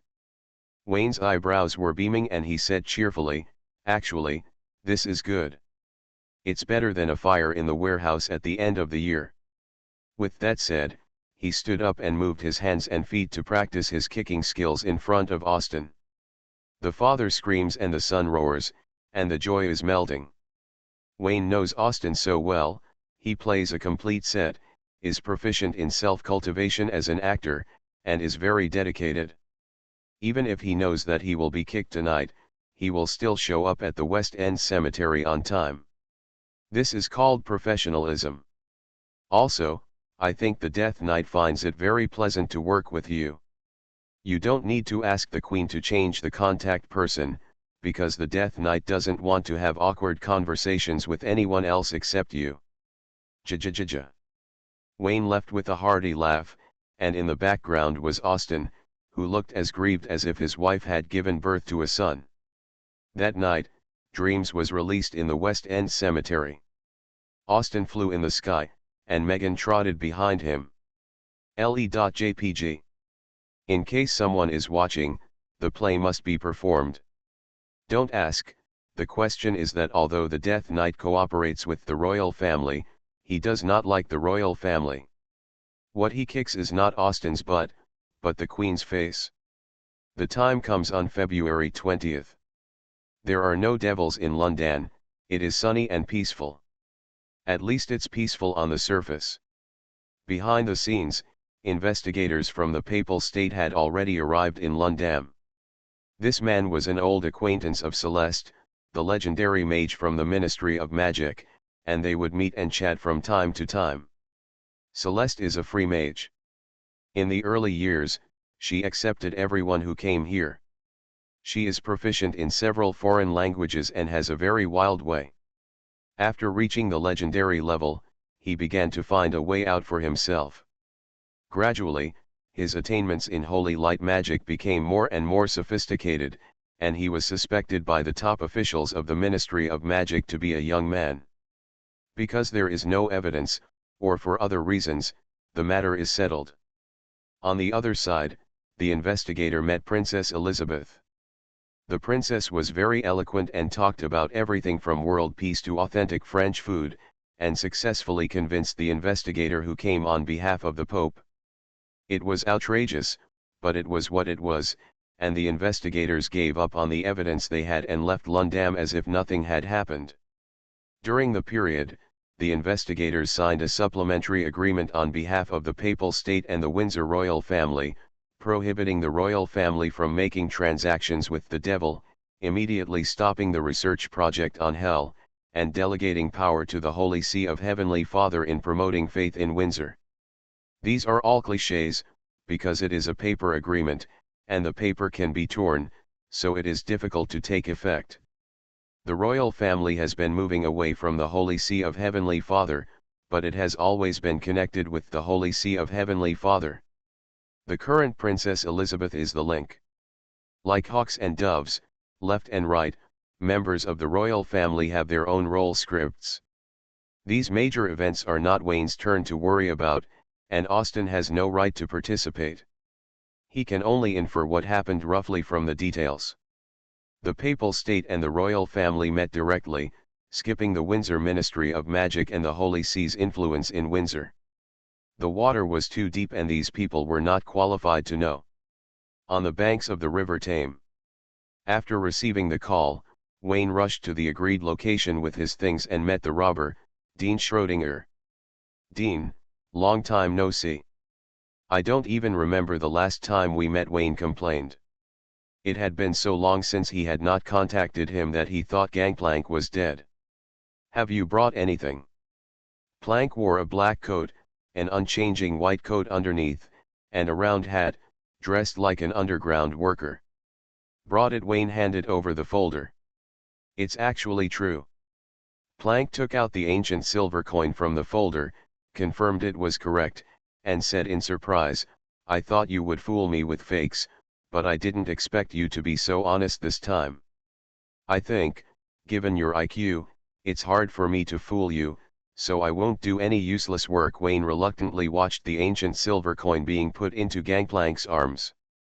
After losing this ancient silver coin, he only had Orb's ancient silver coin in his hand.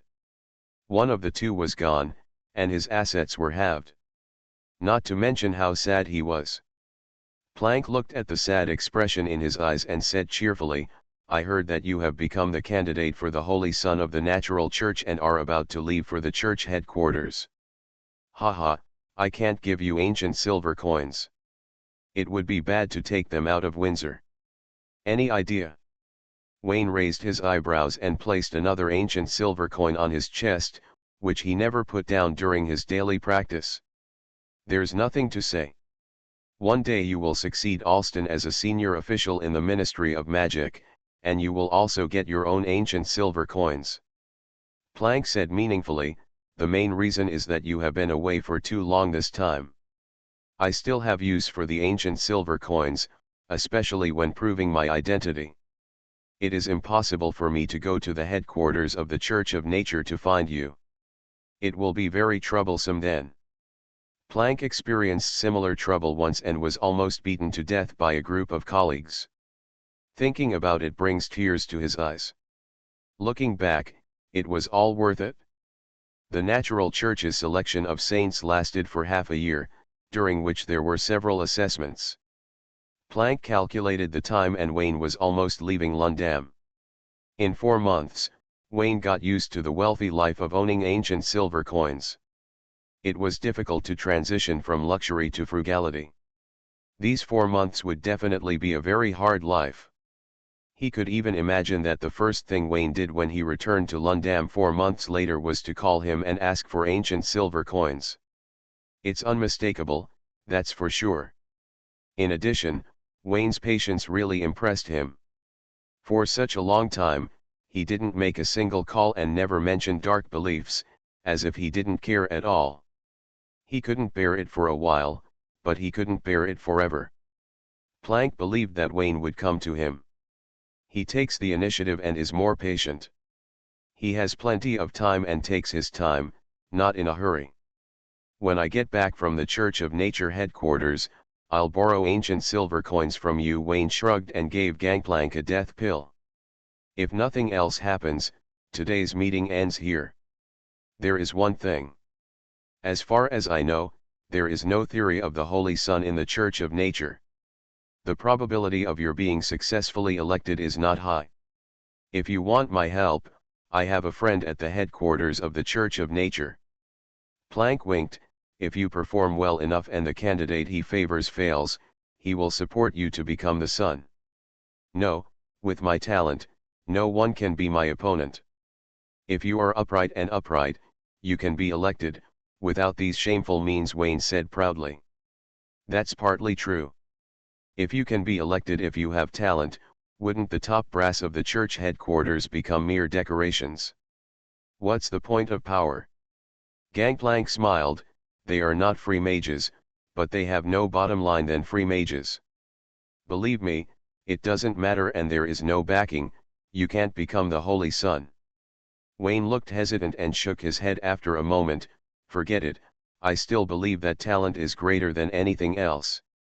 Seeing that he was so willful, Planck stopped talking and made up his mind to secretly contact his old friend to give him a push when the time came. Planck believed in Wayne's talent.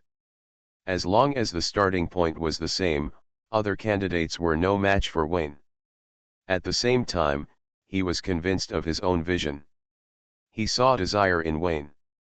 Wayne longed for magic and power. There were many benefits to becoming the Son of God, and he would not give up halfway. This is sure. Wayne, since you are so persistent, I can only wish you a great victory in advance. Gangplank raised his brows and his expression was particularly lively. Where is the Ministry of Magic? Has it given you a mission to become the Son of God at all costs? Ms. Yvette mentioned this matter, Wayne said matter-of-factly. Is that what the Queen means? Who knows, this society is too complicated. Obviously I just want magic. Wayne sighed. Pure magic was too boring. Adding some magical girls for seasoning would have a better effect. It's not good to just have all the magical girls, it's too monotonous, and with the addition of magical sisters and magical aunts, the rich flavors are more in line with his greedy physique. So, after bidding farewell to Gangplank, Wayne went to visit the magic aunt. Wayne talked sweetly in the high priest's house of Moonlight Church, overdrawing 4 months of deep love. At Landau Manor, Chrissy and Willie went to find Veronica with gifts. They all heard that Veronica had become a candidate for sainthood and would be away for 3 or 4 months. They formed a bestie bureau and didn't call her Wayne. The game organized by Willie involved Chris. Walking on the path of the manor, Willie tilted her head and looked at Chris with a strange look in her eyes, and asked tentatively, "Senior sister, I feel that you have become more beautiful recently, and your face is getting better and better. Is it my imagination? Really or not?" Chris touched her face, and it turned out that Wayne did not lie to her. The mask can really beautify her.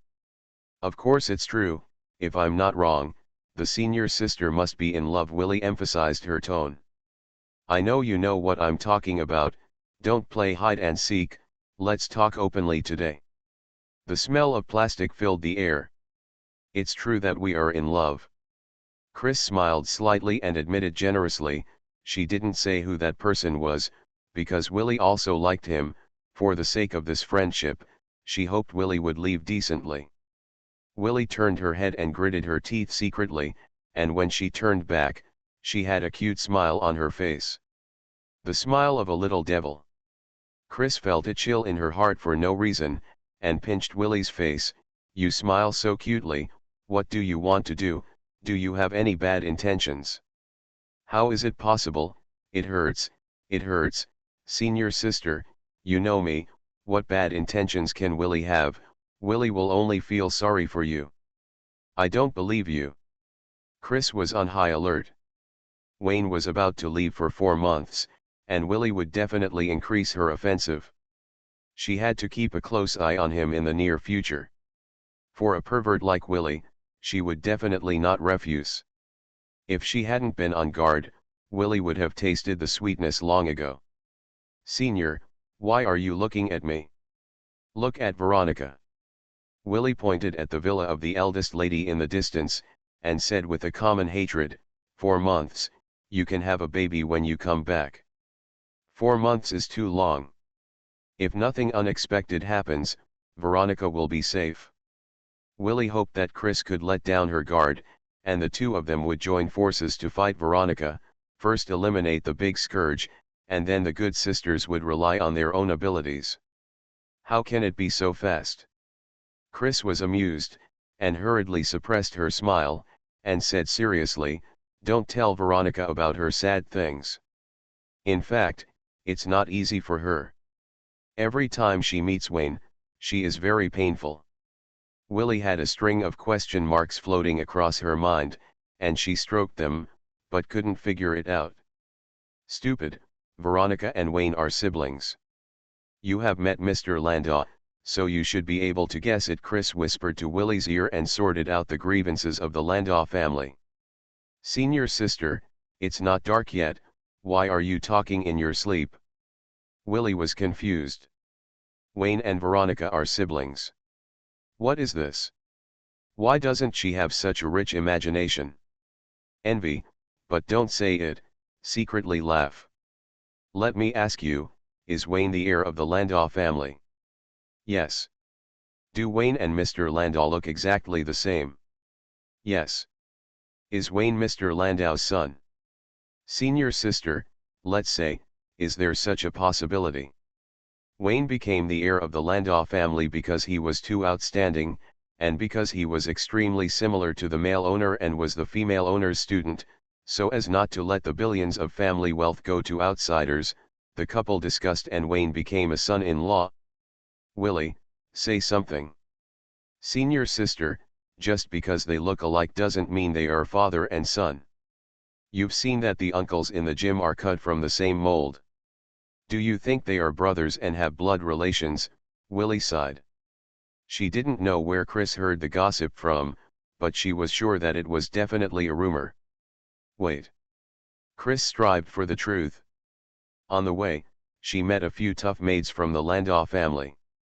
She asked about the relationship between the young master and the old master, and the answer she got was father and son. "What kind of evidence is this?"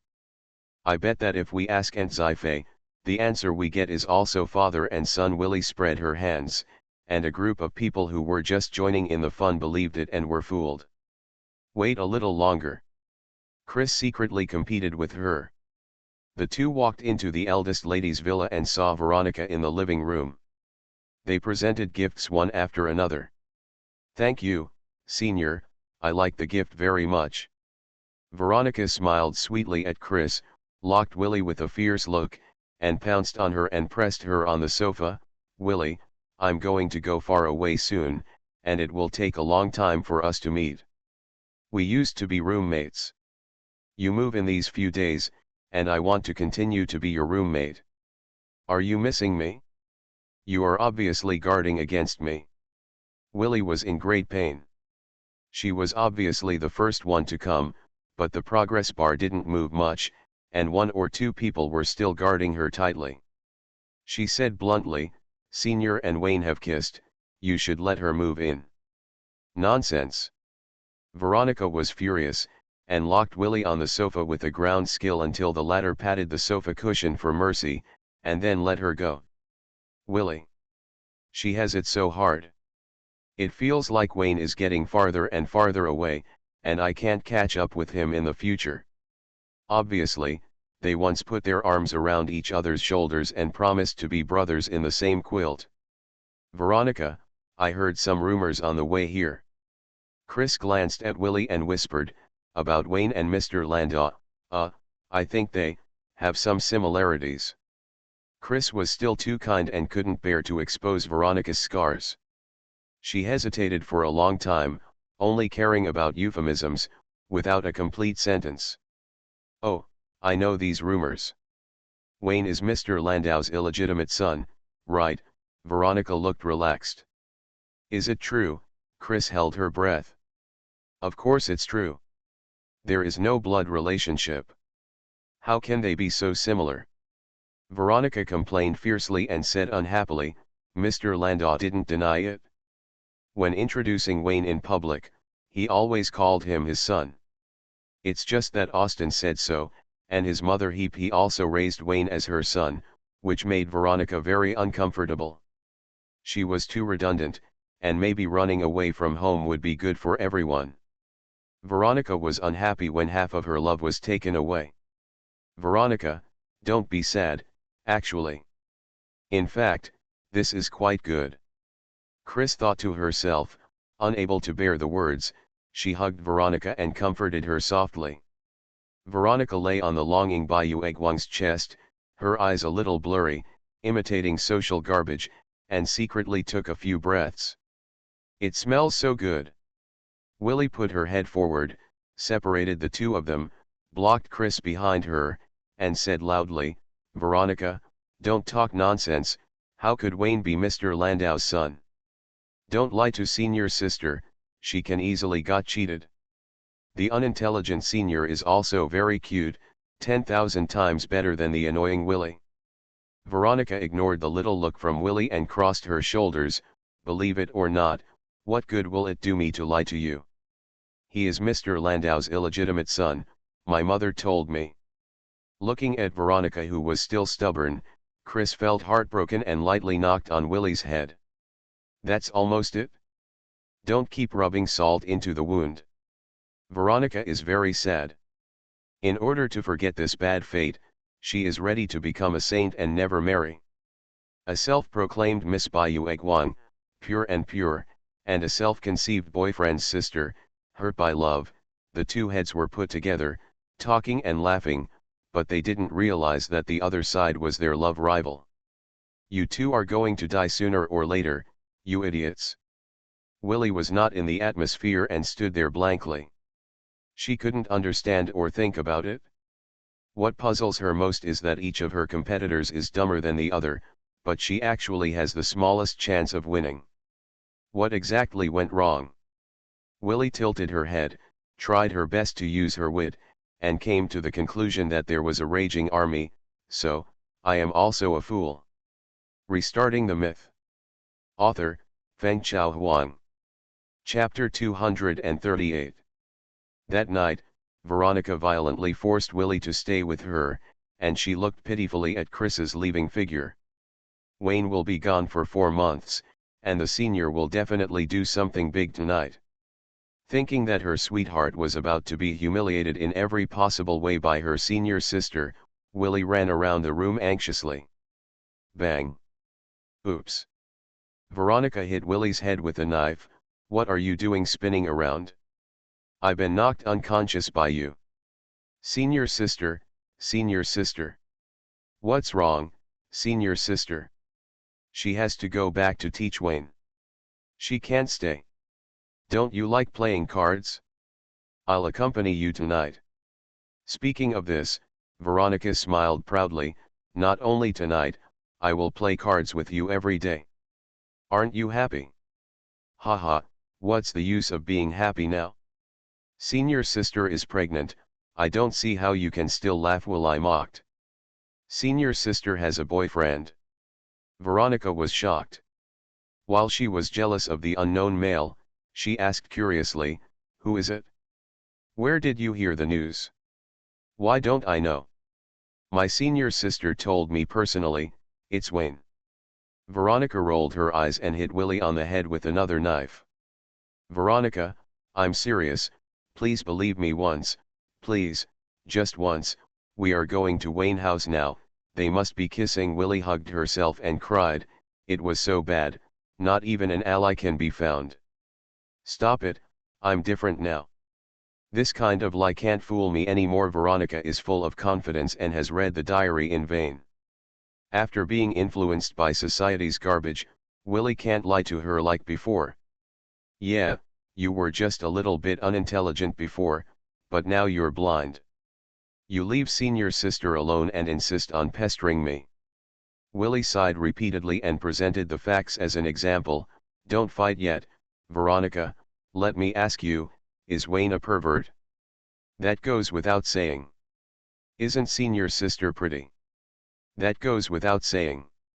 A pervert and a beautiful senior are put together. They have private tutoring classes every day, in the study room at night, without supervision. Will the senior get pregnant? Veronica, are you talking? It goes without saying that it won't happen. Veronica sneered, raised her hand and poked Willie's forehead. You and I both know the temperament of senior sister. She cannot and will not steal other people's things. Although Wayne is a pervert, no matter what in this way, he won't do anything to the senior sister. Don't speak ill of the senior sister in the future. Can you be responsible for not getting married? E=O*. Life is not easy, Willie sighed. After understanding the root cause of the disease, Willie prescribed the right medicine to try to reverse this illusion. It's hard to talk about feelings. Wayne is so good at lying to girls, and his senior sister is too stupid to be very smart. All it takes is a hero to save the beauty. The senior sister fell. It's true. Veronica blinked, then shook her head. Senior sister is different. Wayne can't lie to her. Unlike you, Wayne surrendered before he even lied to you. Willie was speechless, and said with a sigh, I have said everything that needs to be said. If one day my senior sister becomes pregnant, don't regret it. When senior sister meets someone she likes, I will bless her. How can I regret it? Then you make a written statement. Willie rummaged around and took out pen and paper from the drawer. It's empty talk, I'm waiting to see your joke. Why should I establish a written agreement with you? I just believe in my senior sister. Veronica felt a little guilty for no reason. It was true that her senior sister was pure and clean, but Wayne. For a moment, Veronica couldn't help but believe it. Yeah, you also know that the risk is too great. Let me out before it's too late. I'll go to Wayne Mansion to watch over it for you, Willie said loyally. Good sisters can always trust Willie. With her here, we guarantee that nothing will be lost. Veronica spat softly and let Willie go out. The pregnant person became Willie. She was not that stupid. Veronica was shocked by Willie's abacus, and she immediately realized that those were all lies, that Willie had deceived her, leading her to regard her senior sister as a love rival so that she could fish in troubled waters. Stop talking nonsense, you stay with me these days and you are not allowed to go anywhere. let alone speak ill of senior sister. Veronica sneered again and again and hit Willie's head with a knife. Boom. What? I didn't hit you just now. Veronica shook her fist proudly and dragged Willie to the second floor to play cards. Aw. Stop playing cards and let me out. Wayne house. Study room, tutoring class. Wayne hugged his senior teacher to teach, and the one-on-one personal tutoring class eventually turned into a one-on-one personal tutoring class. Seeing the proud smile on Chris's face, Wayne laughed. Senior sister, you've been laughing today, is it because Willie didn't come? On the one hand. Chris smiled and said, today, Willie and I went to see Veronica and gave her a small gift to say goodbye. I hope she can become a saint as she wishes. Wayne. You didn't talk about anything too extreme, right? For example, they were each showing off their outstanding boyfriends, and while chatting, they discovered that their boyfriends all had the same name. Don't worry, I didn't poke Veronica's wound, and she came out. Chris leaned on Wayne's shoulder and said happily, Veronica recognized me and gave me her brother to take care of. That's why I'm happy. Ah. Wayne was just about to hold Chris's confidence, but was dumbfounded when he heard this, wondering, what did Veronica say about this? She detained Willie at home and asked me to teach you a lesson, Chris said as a matter of course. Is there a possibility that this is what Veronica meant literally? Wayne's expression changed several times. Although being stupid is also good, he didn't want Chris to be kept in the dark, so he said openly, I am not Veronica's brother. Illegitimate children are all rumors. Do you know that there is another way to marry into the family? Are you engaged to Veronica? No. Then you are married. There is no engagement, but you are the heir. It must be an illegitimate child. Chris's words are too reasonable and logically sound. Wayne had to say, Austin and I have a little conflict. His appreciation does not mean that he likes me. I am too similar to him. He is so similar that he hates me, so there is no engagement. He calls you Wayne Landau in public. It means that he is still struggling. Because he hates you, he doesn't want to hand Veronica to me personally. I don't believe it. Okay, stupid is even cuter. Wayne told the truth, but Chris only wanted to believe the truth she saw. She kept repeating the same thing over and over again, they look too much alike, so they must be father and son. Yes, yes, he and I are father and son, but that doesn't stop me from having two relationships, because Veronica was picked up. Wayne struggled. Chris, Sigma. Winky face, you don't really believe it, do you? Wayne laughed. I used to suspect it, but it's not right. Veronica looks exactly like Aunt Sphy, which means you and Veronica have the same father but different mothers. Mr. Landau had a partner before he met Aunt Sphy, Chris said rigorously.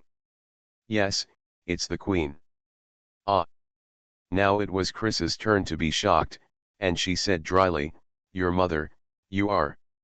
It was so cute that Wayne couldn't help but kiss Chris on the corner of her mouth. You didn't believe the truth, but you believed all the lies. You deserved to be deceived by me. Now I don't feel guilty at all. I am happy to be deceived by you. Chris leaned on Wayne's shoulder and said sadly, 4 months is so long, I don't want to be separated from you. It doesn't matter, it won't take 4 months, I don't plan to be the son of God. I know that after clearing Veronica's competitors, you will withdraw immediately. Just be happy. When Chris thought about being separated from her sweetheart for 4 months, she couldn't laugh. She hummed in displeasure and wanted to make her happy. Wayne was familiar with the way and took out the tricks he used to coax Philomena during the day. He used the attention diversion method to tell the gossip of Playboy Austin. Because it involved the royal family, the father of the prince and princess was yet to be determined, so the plot was shocking, and Chris exclaimed. Chris would not spread gossip randomly, but Philomena was not sure. Maybe when she came back 4 months later, the whole of London would know about the royal scandal. Be bolder. London knew about it, and Frank, who had a century-old friendship, could not be unaware of it, and then Prussia would know about it. Then, the whole God's chosen continent knew that Austin and the Queen were having an affair. As a knight, he didn't think about charging into battle and fighting on the front line, but instead tried his best to bump into the mistress. He deserved to die, and it would not be too much to be shot 10,000 times. Wonderful! Wayne silently praised. He would never let go of any opportunity to trick Austin, and he was more active than anyone else. It can't be called a trick, it should be called retribution, revenge for the big man who was hunted down and had no way to ask for help and went to the countryside to take refuge. It's not over yet, this revenge is still to be avenged. The class was obviously unbearable at this point, and Wayne didn't force it, and decisively asked the teacher for leave. After obtaining the teacher's consent, he started dating his girlfriend on the spot. Austria. The country where the headquarters of the Church of Nature is located in the central part of the God's chosen continent. It is also known as the Land of Music, the Green Kingdom and the Forest Country. The capital Wayne is the largest city in Austria, with a prosperous culture and known as the capital of music. Now Wien is not the capital, and Austria is no longer an independent country. Around March last year, Prussia tore up the agreement and forcibly stationed troops to complete the annexation. The Austrians did not struggle too much. First, they could not fight, and second, there was no need. Their ancestors were all one family. Most people took to the streets to participate in the welcoming ceremony. The streets were full of black and red flags, gongs and drums were loud, and firecrackers were blasting, welcoming the royal army to Beijing. A few people don't need to be sad. Austria is not alone. Prussia's appetite is huge. It won't be long before the next agreement is torn up, and Austria's neighbors will also become part of Prussia. It was really fast. It was March 1939. The lightning troops were in action, and anyone who blocked them raised their hands. After that, it can only be said that there was no ripples. On February 26, the passenger plane of London arrived in Wien, the capital of Austria. As candidates for the Saint of Windsor, Wayne and Veronica were closely protected. The escort team of the Windsor Division completed the mission at the airport, and the church headquarters took over the protection work. It was necessary. What if some madman attacks the candidate, such as the Church of Death and the Church of Darkness, and one of them shoots him, and the attack takes place in Austria, the headquarters of the Church of Nature, and the candidate dies because of the headquarters' poor protection? It will be fun. It is very likely. It happens to be Austria. Referring to the couple in the past, strict protection is very necessary. The reception team of the church headquarters was led by 3 members of the Knights of Nature. The men were tall and the women were handsome. They all had long legs and looked quite good. The convoy of black luxury cars set off from the airport and slowly drove to the suburbs of Wayne. Wayne and Veronica sat in the back seat of a car, looking at the black and red flags hanging all over the street, with complicated feelings. When people were at the scene, they saw the wheels of the tanks rumbling forward, and the world they thought they were familiar with suddenly became strange again. Wayne was very curious. The chosen continent is not Europe, and the iron and steel torrent is not absolute. Can Prussia still play an arrogant record? If it can, is the church involved behind it? Who is the supporter behind Prussia, darkness, or death, or the devil of hell? In addition, when that person raised his hands and the God-chosen continent was almost lost, what did Windsor rely on to launch a counterattack? There is no filial bald eagle in this world selling oil at a discount. After thinking about it, Frank is not worth a sneer. Windsor is addicted to stirring up trouble. At the critical moment, it depends on that person who digs potatoes. Oh, on the God-chosen continent, that person is called the Rashi Federation, which dominates the Northeast and is so poor that it makes people feel distressed. The Rashi Federation is one of the 7 divisions of the natural church. Because the Romanov family fell, the current rulers have a general sense of the church, which has led to a sharp contraction of the power of the natural church in the Rashi Federation. I don't know how much quality the 2 candidates have left this time. In addition to the Rashi Federation, the remaining 6 divisions of the natural church are Iberia, Windsor, Frank, Prussia, Greece, and Savoyer. The God-chosen continent is divided into 5 parts: East, West, North, South, and Center. The Ras Federation is located in the east, Iberia and Greece are located in the south, Windsor and Frank are located in the west, Sverige is located in the north, and Prussia and Austria, to which the headquarters belongs, are located in the center. Wayne took the map of the God-chosen continent and thought that the Antarctica of the frozen continent should be divided into large divisions. Such a large piece of land must have a story. Then he thought that maybe that was the nest of the Dark Church. The frozen continent is not only called the God-forsaken continent, but also the Dark Continent. What are you mumbling about? Bring me the map. Veronica poked her head out, curious about what Wayne was studying. It was the first time that Veronica went out so far. There was no familiar Willie, no mother, and no big trash can around her, but she didn't miss home at all. The small trash can was right in front of her, and she was inexplicably looking forward to it. 4 months, maybe something will happen. The 2 leaned against each other to look at the map. Their posture was too intimate, but Wayne was not at all flustered. It was written in the file that he and Veronica had the same surname and were siblings. It was reasonable for brothers and sisters to be close. Only the upper class would think that there was something wrong with the brothers and sisters and actively report and contact the local orthopedic hospital. Just this map, you looked at it for so long, Veronica didn't see anything. Well, when I was looking at the map, I thought of Chris. That night, the senior sister was really gentle. Wayne glanced at Veronica. That night, the senior sister confessed to me, and I couldn't help it. I promised to be her boyfriend after I was eliminated. He didn't want to lie to Chris, and he didn't want to lie to Veronica. He said openly that he wanted everything. He was a decent scumbag. Rounding off, an honest man. Veronica sneered, showed her fist, and warned Wayne not to slander the reputation of Bayou Egwang. Rather than saying that the senior confessed, it would be better to say that Willie confessed through an owl. She believed it. Wayne curled his lips. Veronica and Chris deserved to be deceived by him 3 times in one night. And then they deceived him 6 times in return.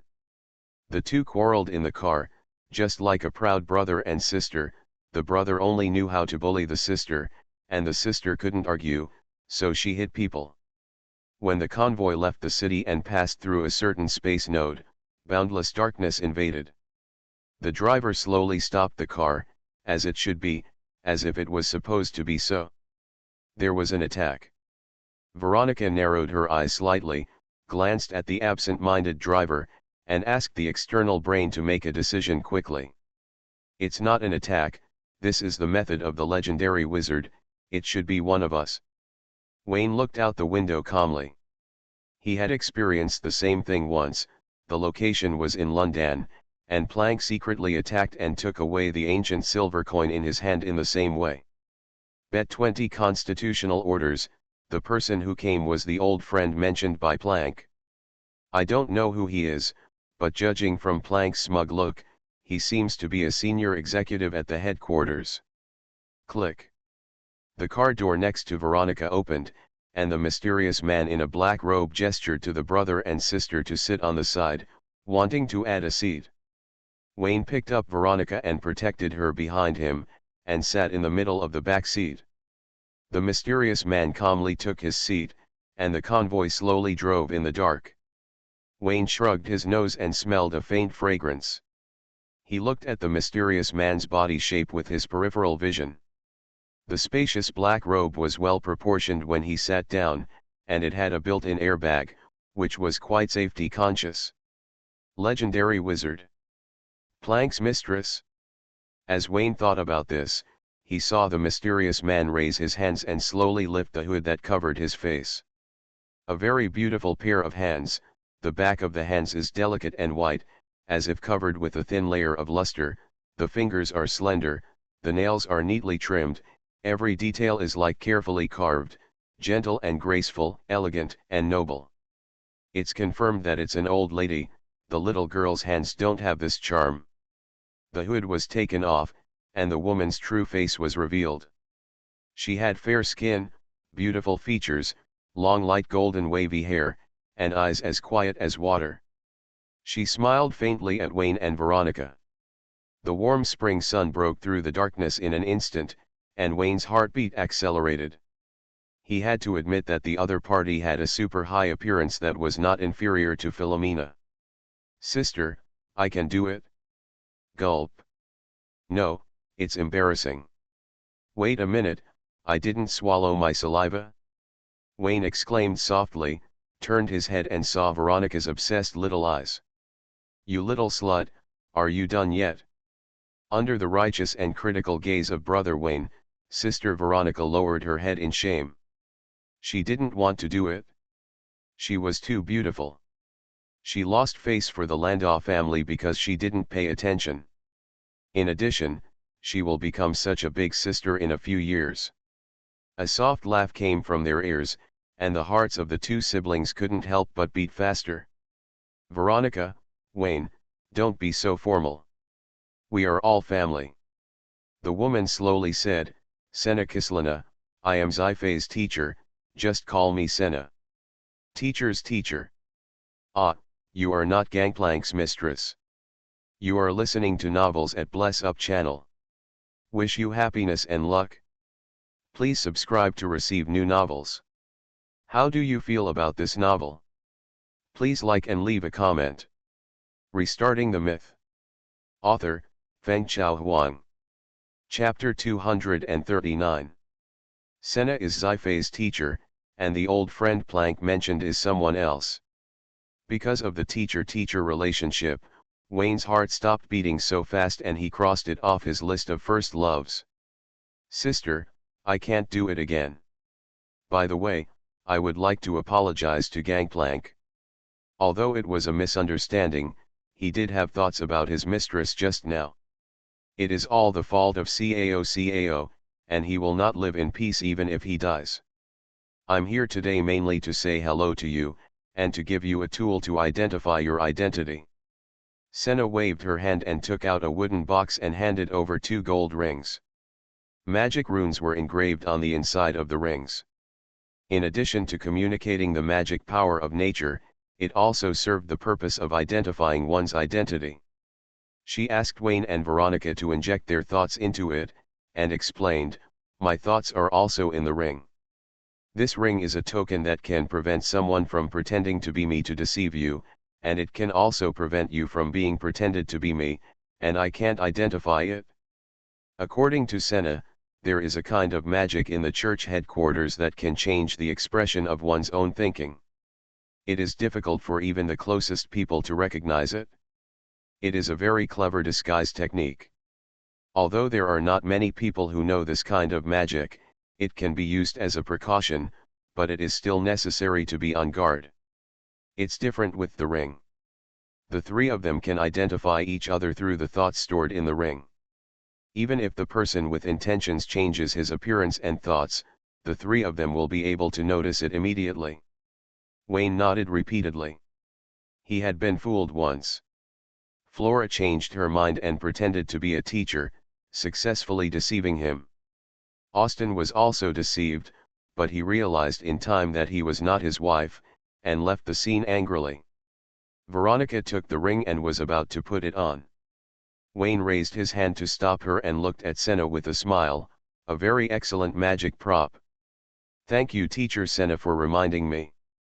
Without you, we might have been deceived by others. However, how do you prove that you are the teacher's teacher? After all, you also said that thinking and appearance can be changed." Sensing Wayne's wariness, Senna understood his concerns after a moment's thought. She was not angry and was quite satisfied with his caution. As it should be. Senna remembered that Wayne was a student of Sci-fi. She only had Sci-fi as a disciple, and Sci-fi only had Wayne as a student. After all, after 3 generations, Wayne was the only child of her lineage. For a time, Senna was quite fond of Wayne, and the latter's caution won her admiration.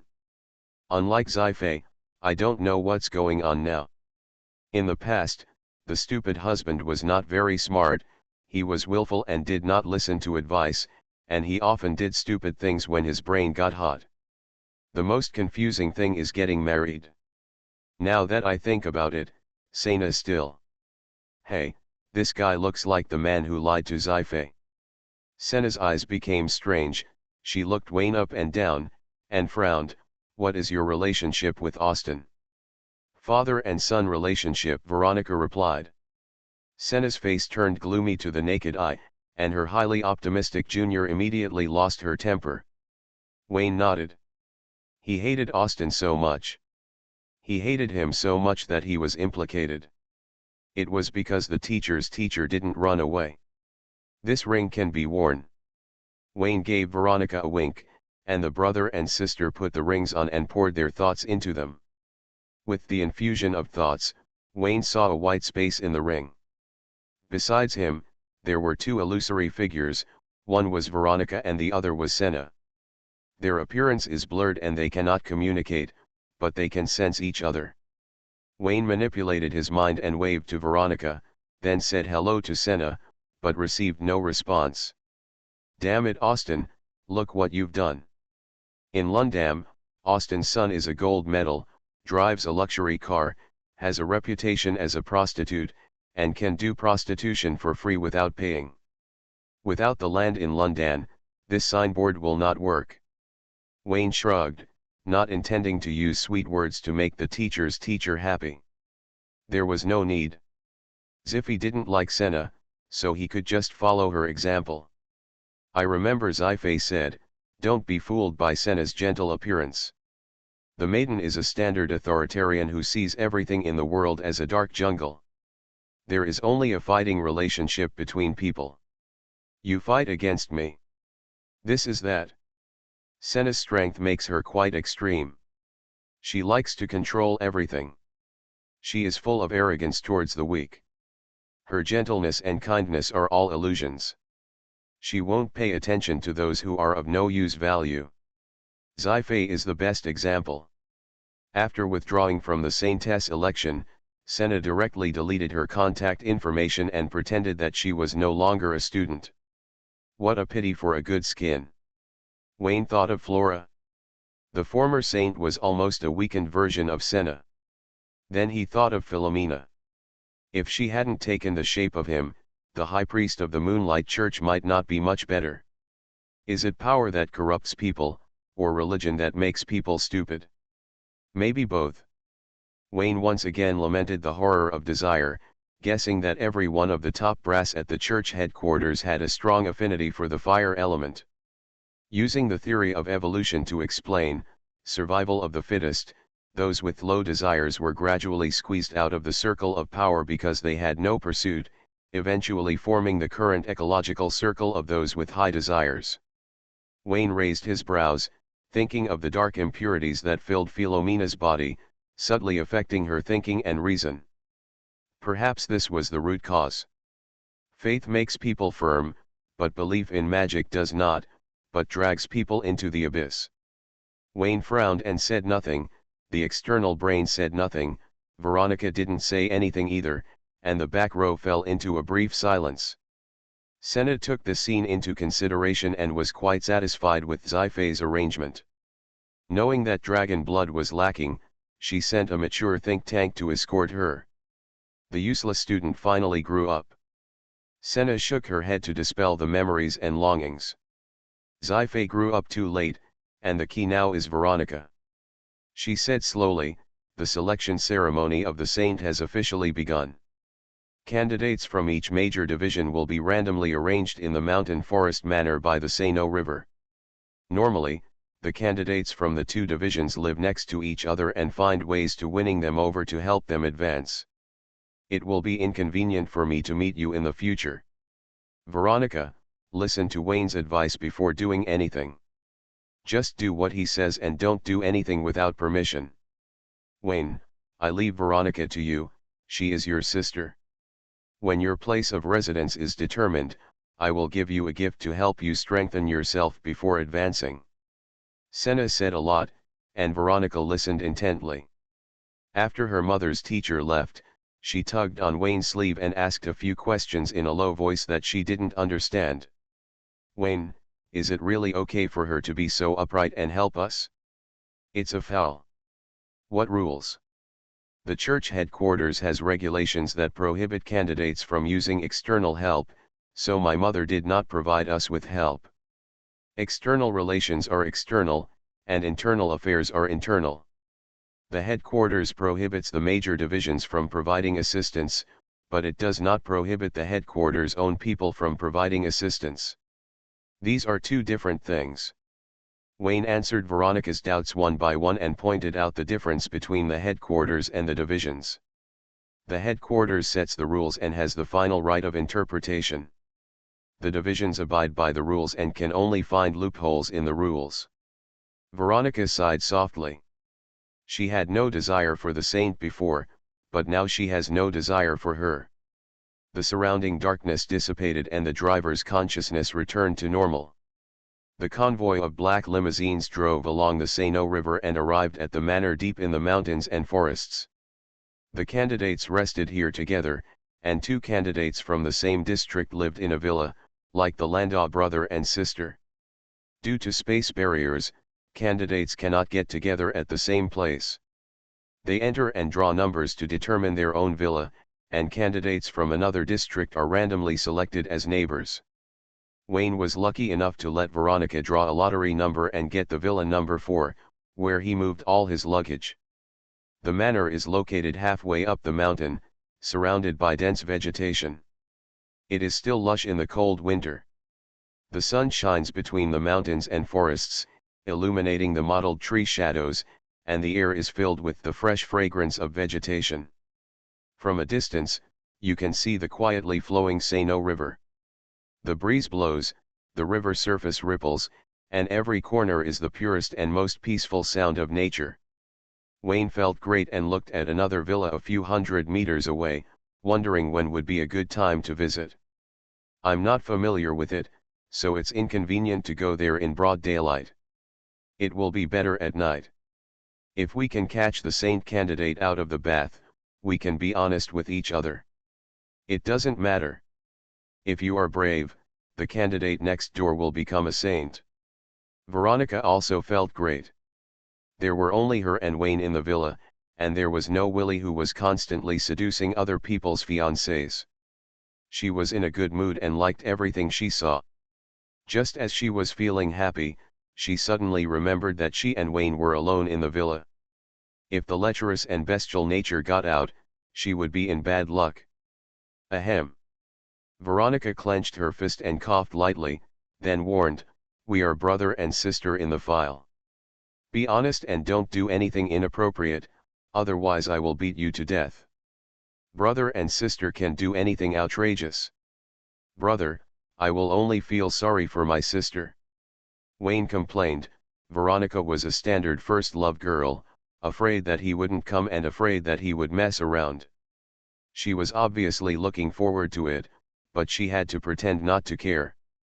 If it were Willie who was participating in the Sun Church's saint selection, she would have already moved her luggage to her brother's bedroom.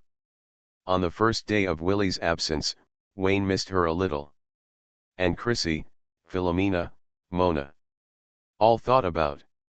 What were you thinking about there? I miss Willie and senior sister. I promised them respectively that I will be their boyfriend when I get back.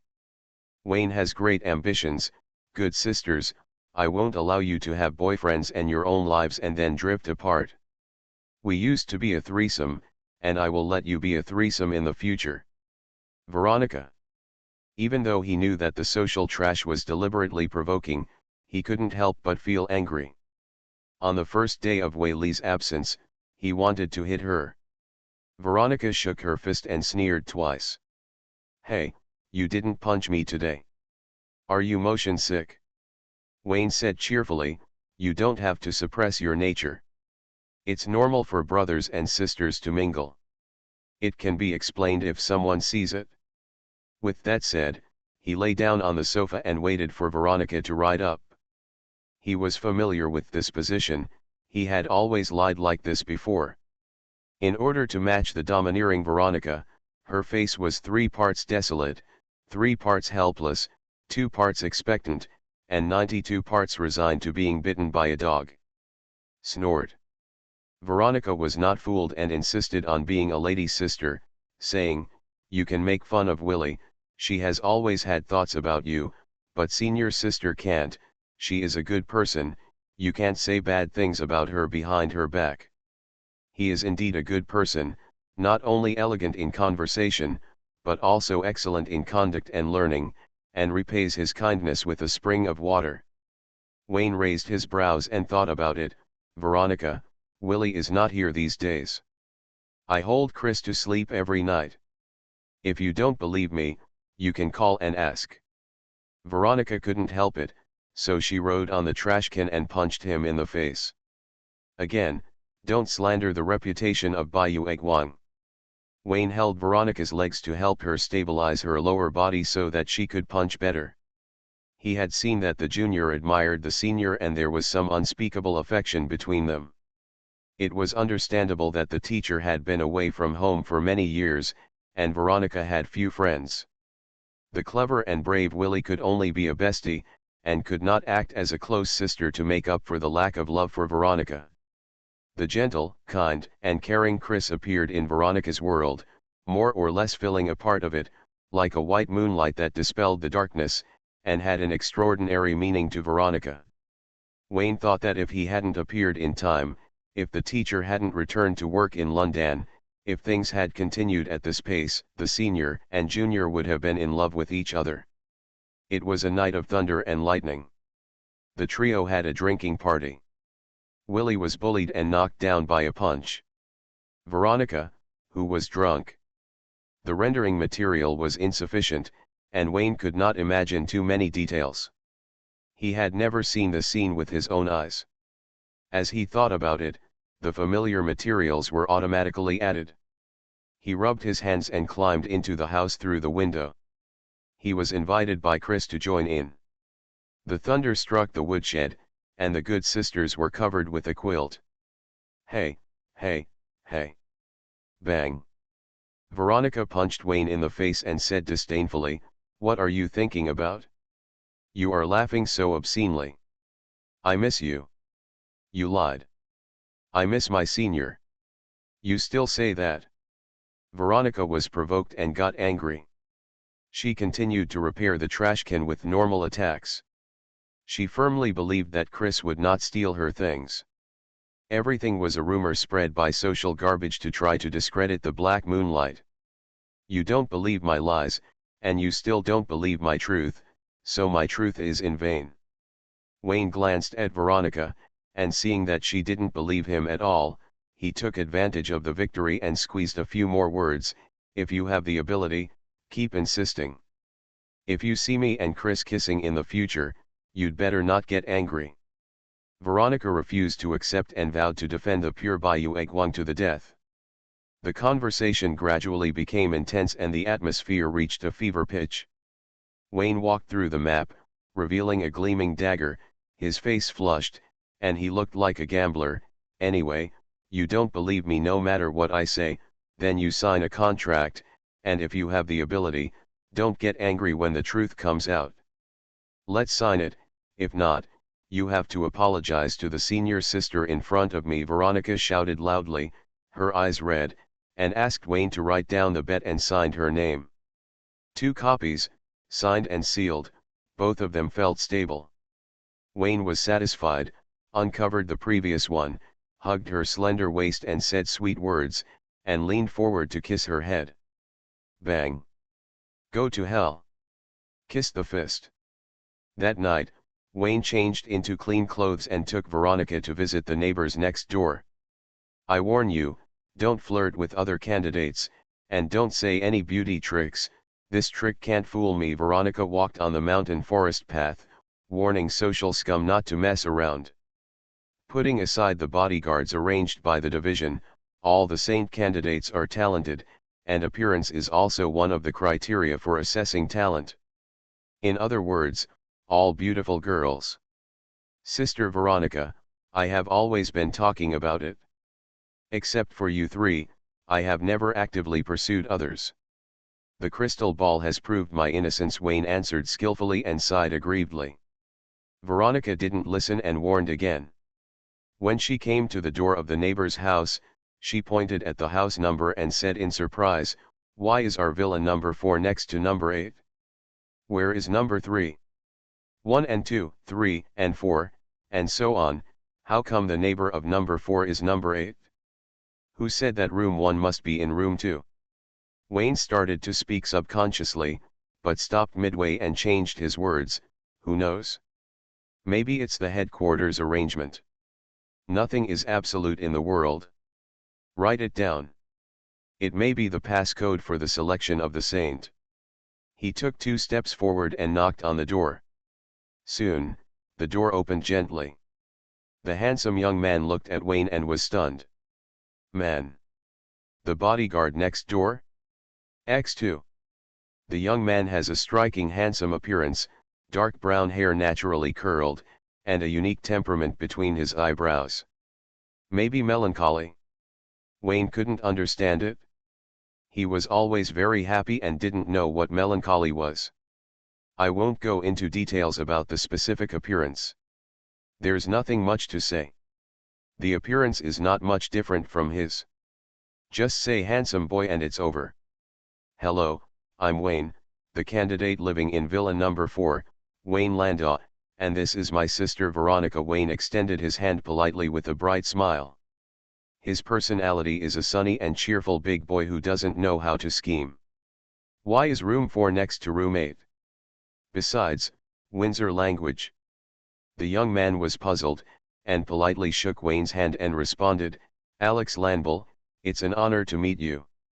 Just call me Wayne." Wayne looked familiar, consolidating his simple personality, and said, "My sister and I live next door. I'm curious about who my competitors are, so I came here to meet them.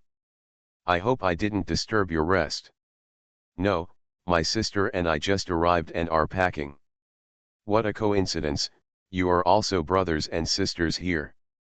"Yes." Alex was humble, and Wayne got in a few words. He politely invited the Landau brothers and sisters into the house, and called his sister Dussa Landau by the way. The girl, about 18 or 19 years old, is half a head shorter than Veronica. Judging from her hair color, she and Alex are siblings. Unlike Wayne and Veronica, they are not alike in any way. They can only use the excuse of having the same father as their mother. Dussa is not very old, but her appearance and figure are particularly outstanding. Her facial features are perfectly matched. Her blue eyes are as crystal clear as amber, and her dark brown long hair is naturally curly, exuding a charming fragrance, adding a bit of graceful beauty to the overall look. I can only say that she is indeed a candidate for the saint. She is really beautiful. Dussa doesn't talk much.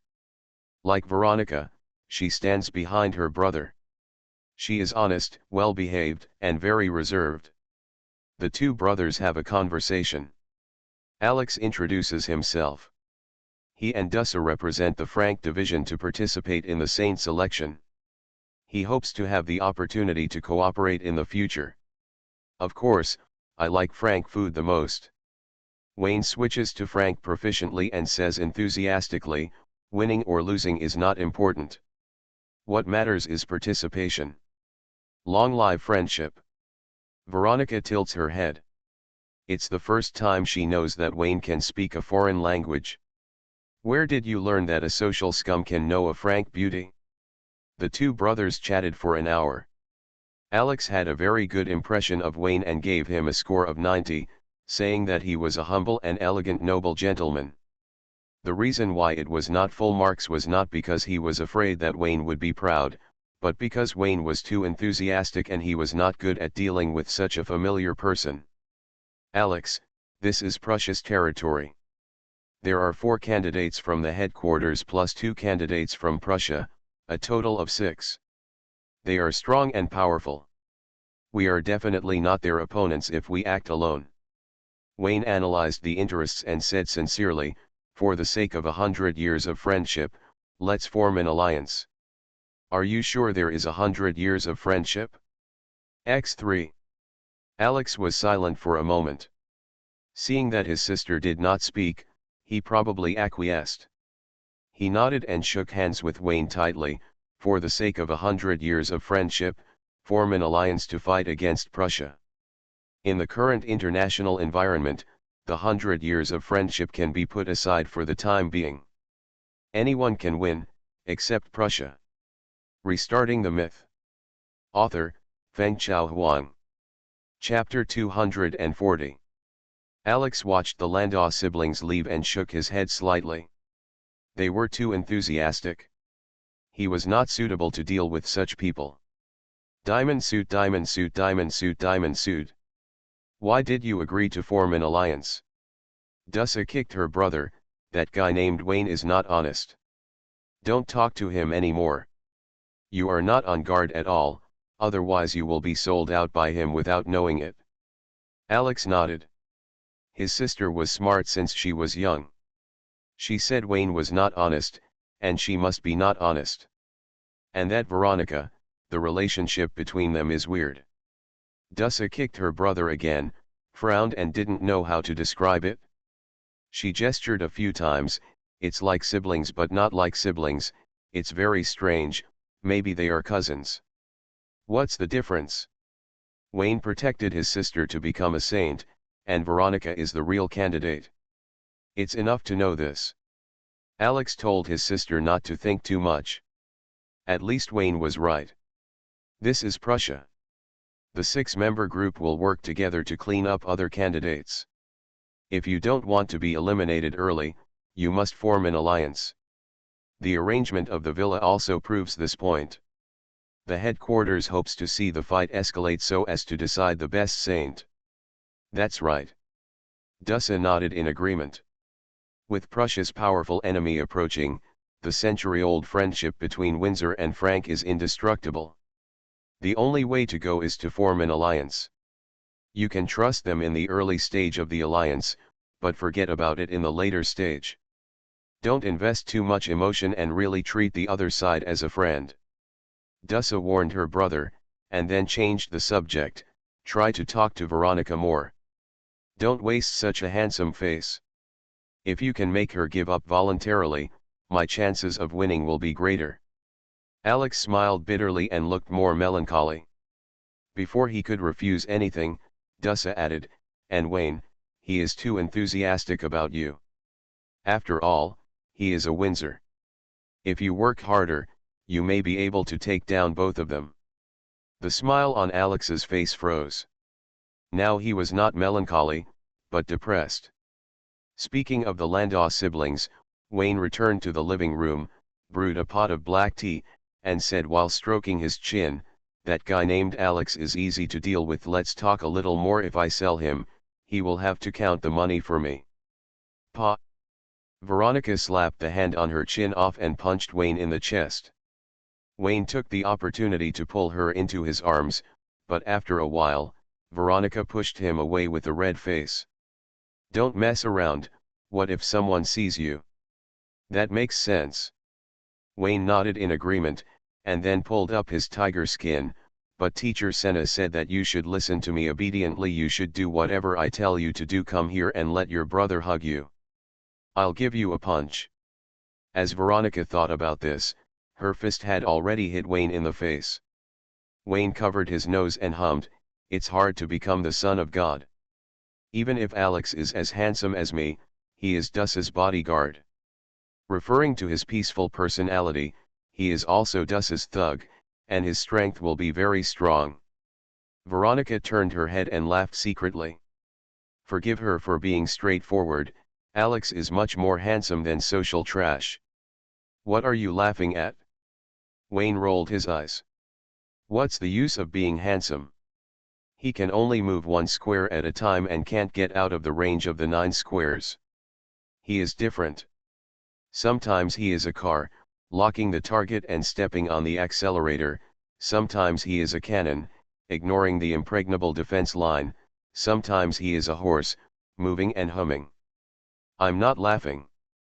Veronica tilted her head and looked at the social trash. No matter how she looked at it, she couldn't find any advantages.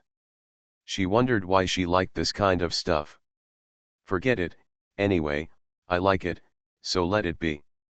When I was chatting with Alex just now, I was observing Dussa. The little girl is very quiet, but she is a tough opponent.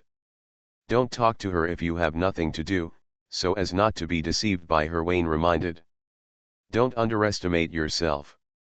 She can't be more deceiving than you. That's true. You are still proud? Veronica snorted coldly and punched Wayne in the face. Whether she was happy or not, this was her way of expressing intimacy. It can be seen that Willie is really her good sister. I feel that Dussa is a tough opponent. Please allow me to use the beauty trick. Give me a month and I will let her give up her right to vote, Wayne said confidently.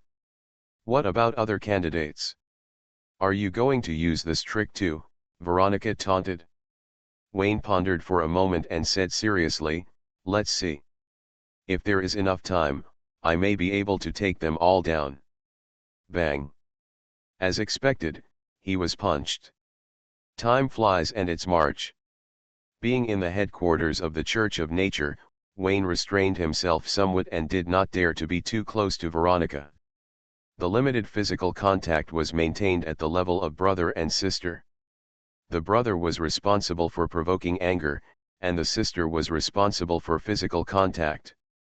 Wayne became friends with Alex next door, and had a good relationship with Dussa.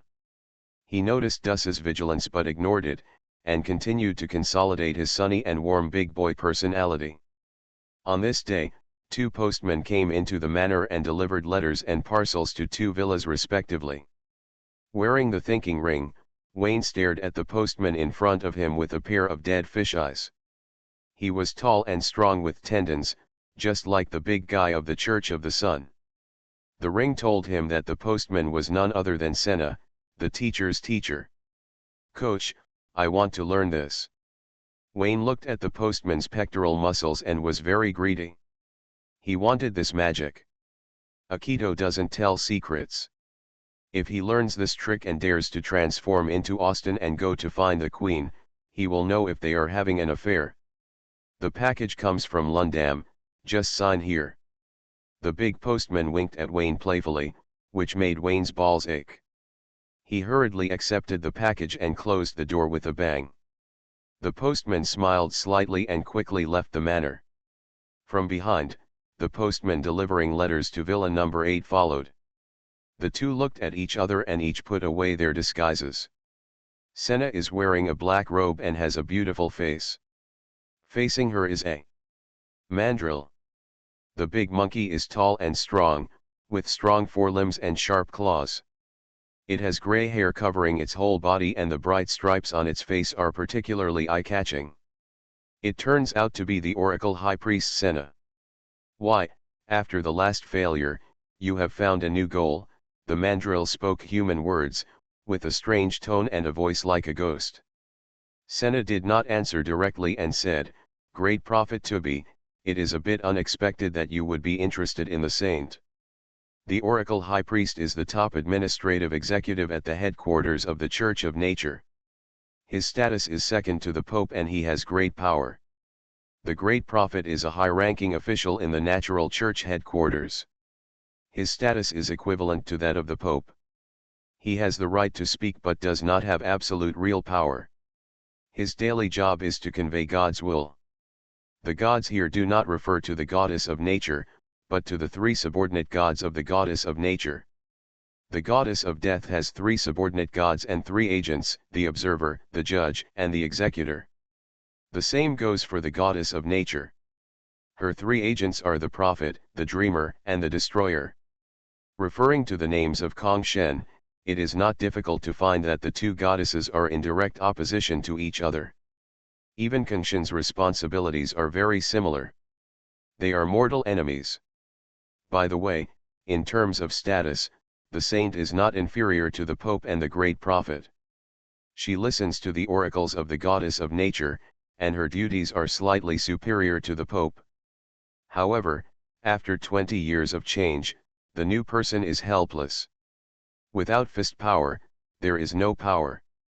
The power belonging to the saint has been controlled by the Pope and the Oracle High Priest for a long time.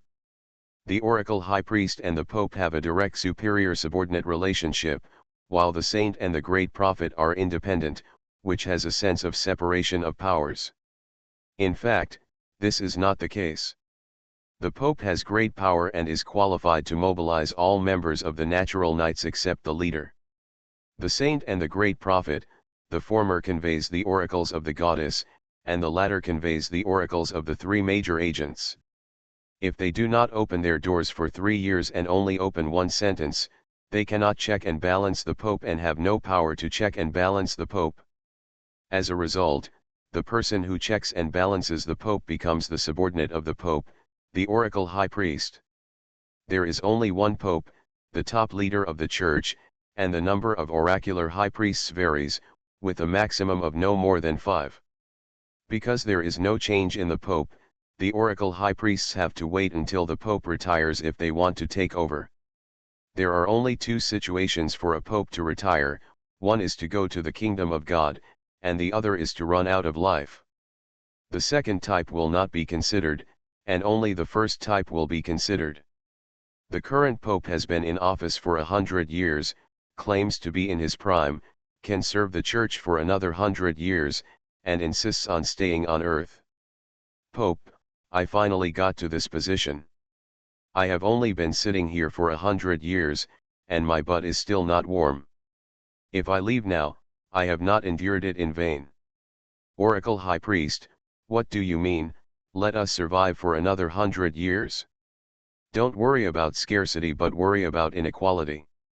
The principle is the same everywhere. When placed on the pyramid of power, there are many examples of fathers and sons killing each other, and brothers fighting against each other. The kind of person who has been waiting for 70 years has a really good temper. The Oracle High Priests could not get rid of the Pope, so they could only try their best to fight for power. Under the internal consumption of resources, the natural church could not be unified. The power of the Pope and the Oracle High Priest has become huge, which will naturally squeeze the interests of the saint and the great prophet. The saint gives it to her face to face, and she has no say in changing it every 20 years. The great prophet can survive, because there is no talk of a change of leadership, and because his strength is unclear and he talks about it all the time, his position in the church is as stable as an old dog. Senna didn't understand why the great prophet, who had never participated in the selection of saints, suddenly intervened. The old madman should not be eager for power. One person and one monkey looked at each other for a moment, and Mandrill took the lead to break the calm. The Pope has won the past few times. His power has reached its peak. He can win, but he cannot win all the time. This will affect the development of the Church. It makes sense, I think so too. Senna nodded in agreement, curious about the strength of the two candidates in the Frank division. The great prophet never takes action, and the two candidates are definitely not simple. In addition, I received the oracle from the prophet. This time the selection of the saint is very important. The war on earth is about to begin. Unlike the last World War, this time there will be a real winner. Mandrill said gloomily, wars will lead to more wars. A major reshuffle will determine the future world situation, and the Church will inevitably be involved. This is the case for our Church of Nature, the same is true for the allies of the Life Alliance, and this is even more true for the Heavenly Father's Church that has been dormant for many years. By then, the world will be full of devils. The Pope cannot decide who the saint is. The war of faith is too dangerous. The church needs a saint with powerful talents. Mandrill talks eloquently, and every sentence is based on the principle of justice. Senna nodded repeatedly. As for her true thoughts, as long as the great prophet supports Veronica instead, she will support the great prophet. Very true. Great prophet, according to what you said, the war is about to break out. The Pope will not suppress his own realm. He is about to leave the world and go to the kingdom of God. Senna paused. This should be possible, right? That's right.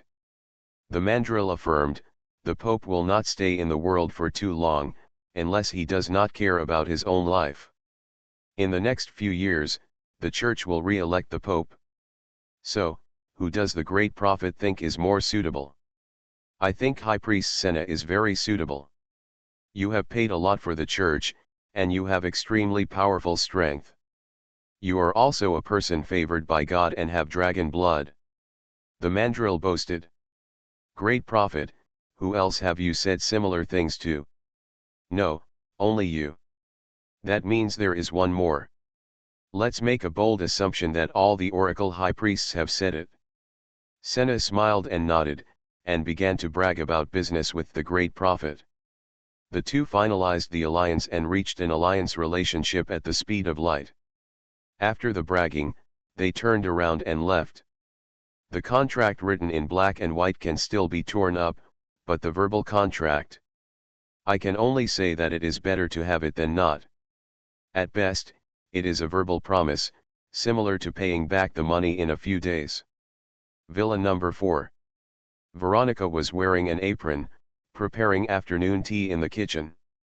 Those who know about the cooking skills of a young lady know that it is just a few simple snacks, which will not kill people.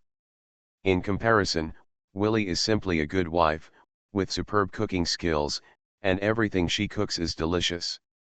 Teaming up with the good mother Chris, they just make up a good wife and good mother combination.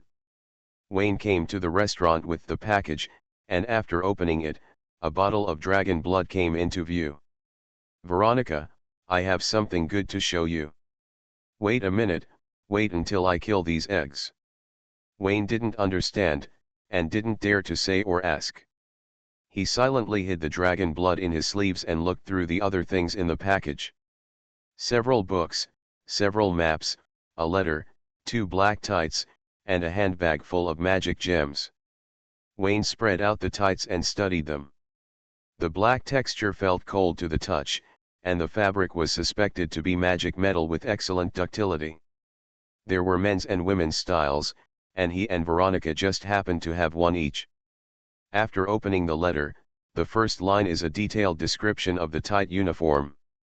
Forged from sub-dragon scales, it has superior defense and elasticity, ensuring that the user will not burst completely when transforming into an elf or half-dragon form. In addition, the tight uniform also has the ability to reshape thinking. The user can use his or her own thinking to change the appearance and turn it into daily clothing. The biggest advantage is that it is resistant to high temperatures. When using dragon blood to purify blood, it will not be embarrassing to wear the uniform. Good stuff, Veronica just needs it. Wayne quickly stuffed the 2 uniforms into the drawer and continued to browse the letter. Senna is a senior executive of the church headquarters and a person who participates in formulating the rules. She is not unfamiliar with the selection of the saint. Not only is she not unfamiliar, she is also one of the question setters. The letter explains the importance of several maps, tells Wayne the test questions, and several magic books are reference answers, so that Wayne and Veronica can master the above faith magic or divine arts as soon as possible. Because the question was not only set by Senna, she dared not guarantee that she would pass the exam if she learned it. She could only say that, except for Wayne and Veronica, other candidates could not answer the questions she set. Good fellow, I have taught you the rules. Wayne complained speechlessly, and his perception of Senna declined again. He was glad that the teacher did not become such a woman. It's strange. The teacher's dragon blood comes from Senna. She herself should not have much brains. Could it be that she also met her own Austin? Asshole, who do you say has no brains? Veronica walked out of the kitchen with a plate and glared at Wayne fiercely. She heard it all. The social garbage was talking bad about her behind her back. If you have the ability, don't eat the snacks she cooked by herself. Wayne skipped the topic wisely, raised his hand to pick up the small snack with a unique appearance, and put it in his mouth to taste it slowly. Sweet on the left, bitter on the right, no taste in the middle. A piece of snack can actually taste 3 flavors. If you don't know, you would think Wayne is tasting perfume. How is it delicious? Well, it's almost as good as Willy. Wrong answer. Veronica punched Wayne in the face. She knew it wasn't delicious, but she had worked so hard for a long time. No matter whether it was delicious or not, Wayne could only say it was delicious. Although it's not delicious, I like it very much. Wayne picked up the plate and drank the snack, then licked the plate clean, and said with a painful face, "Take back what I said before, it's really delicious."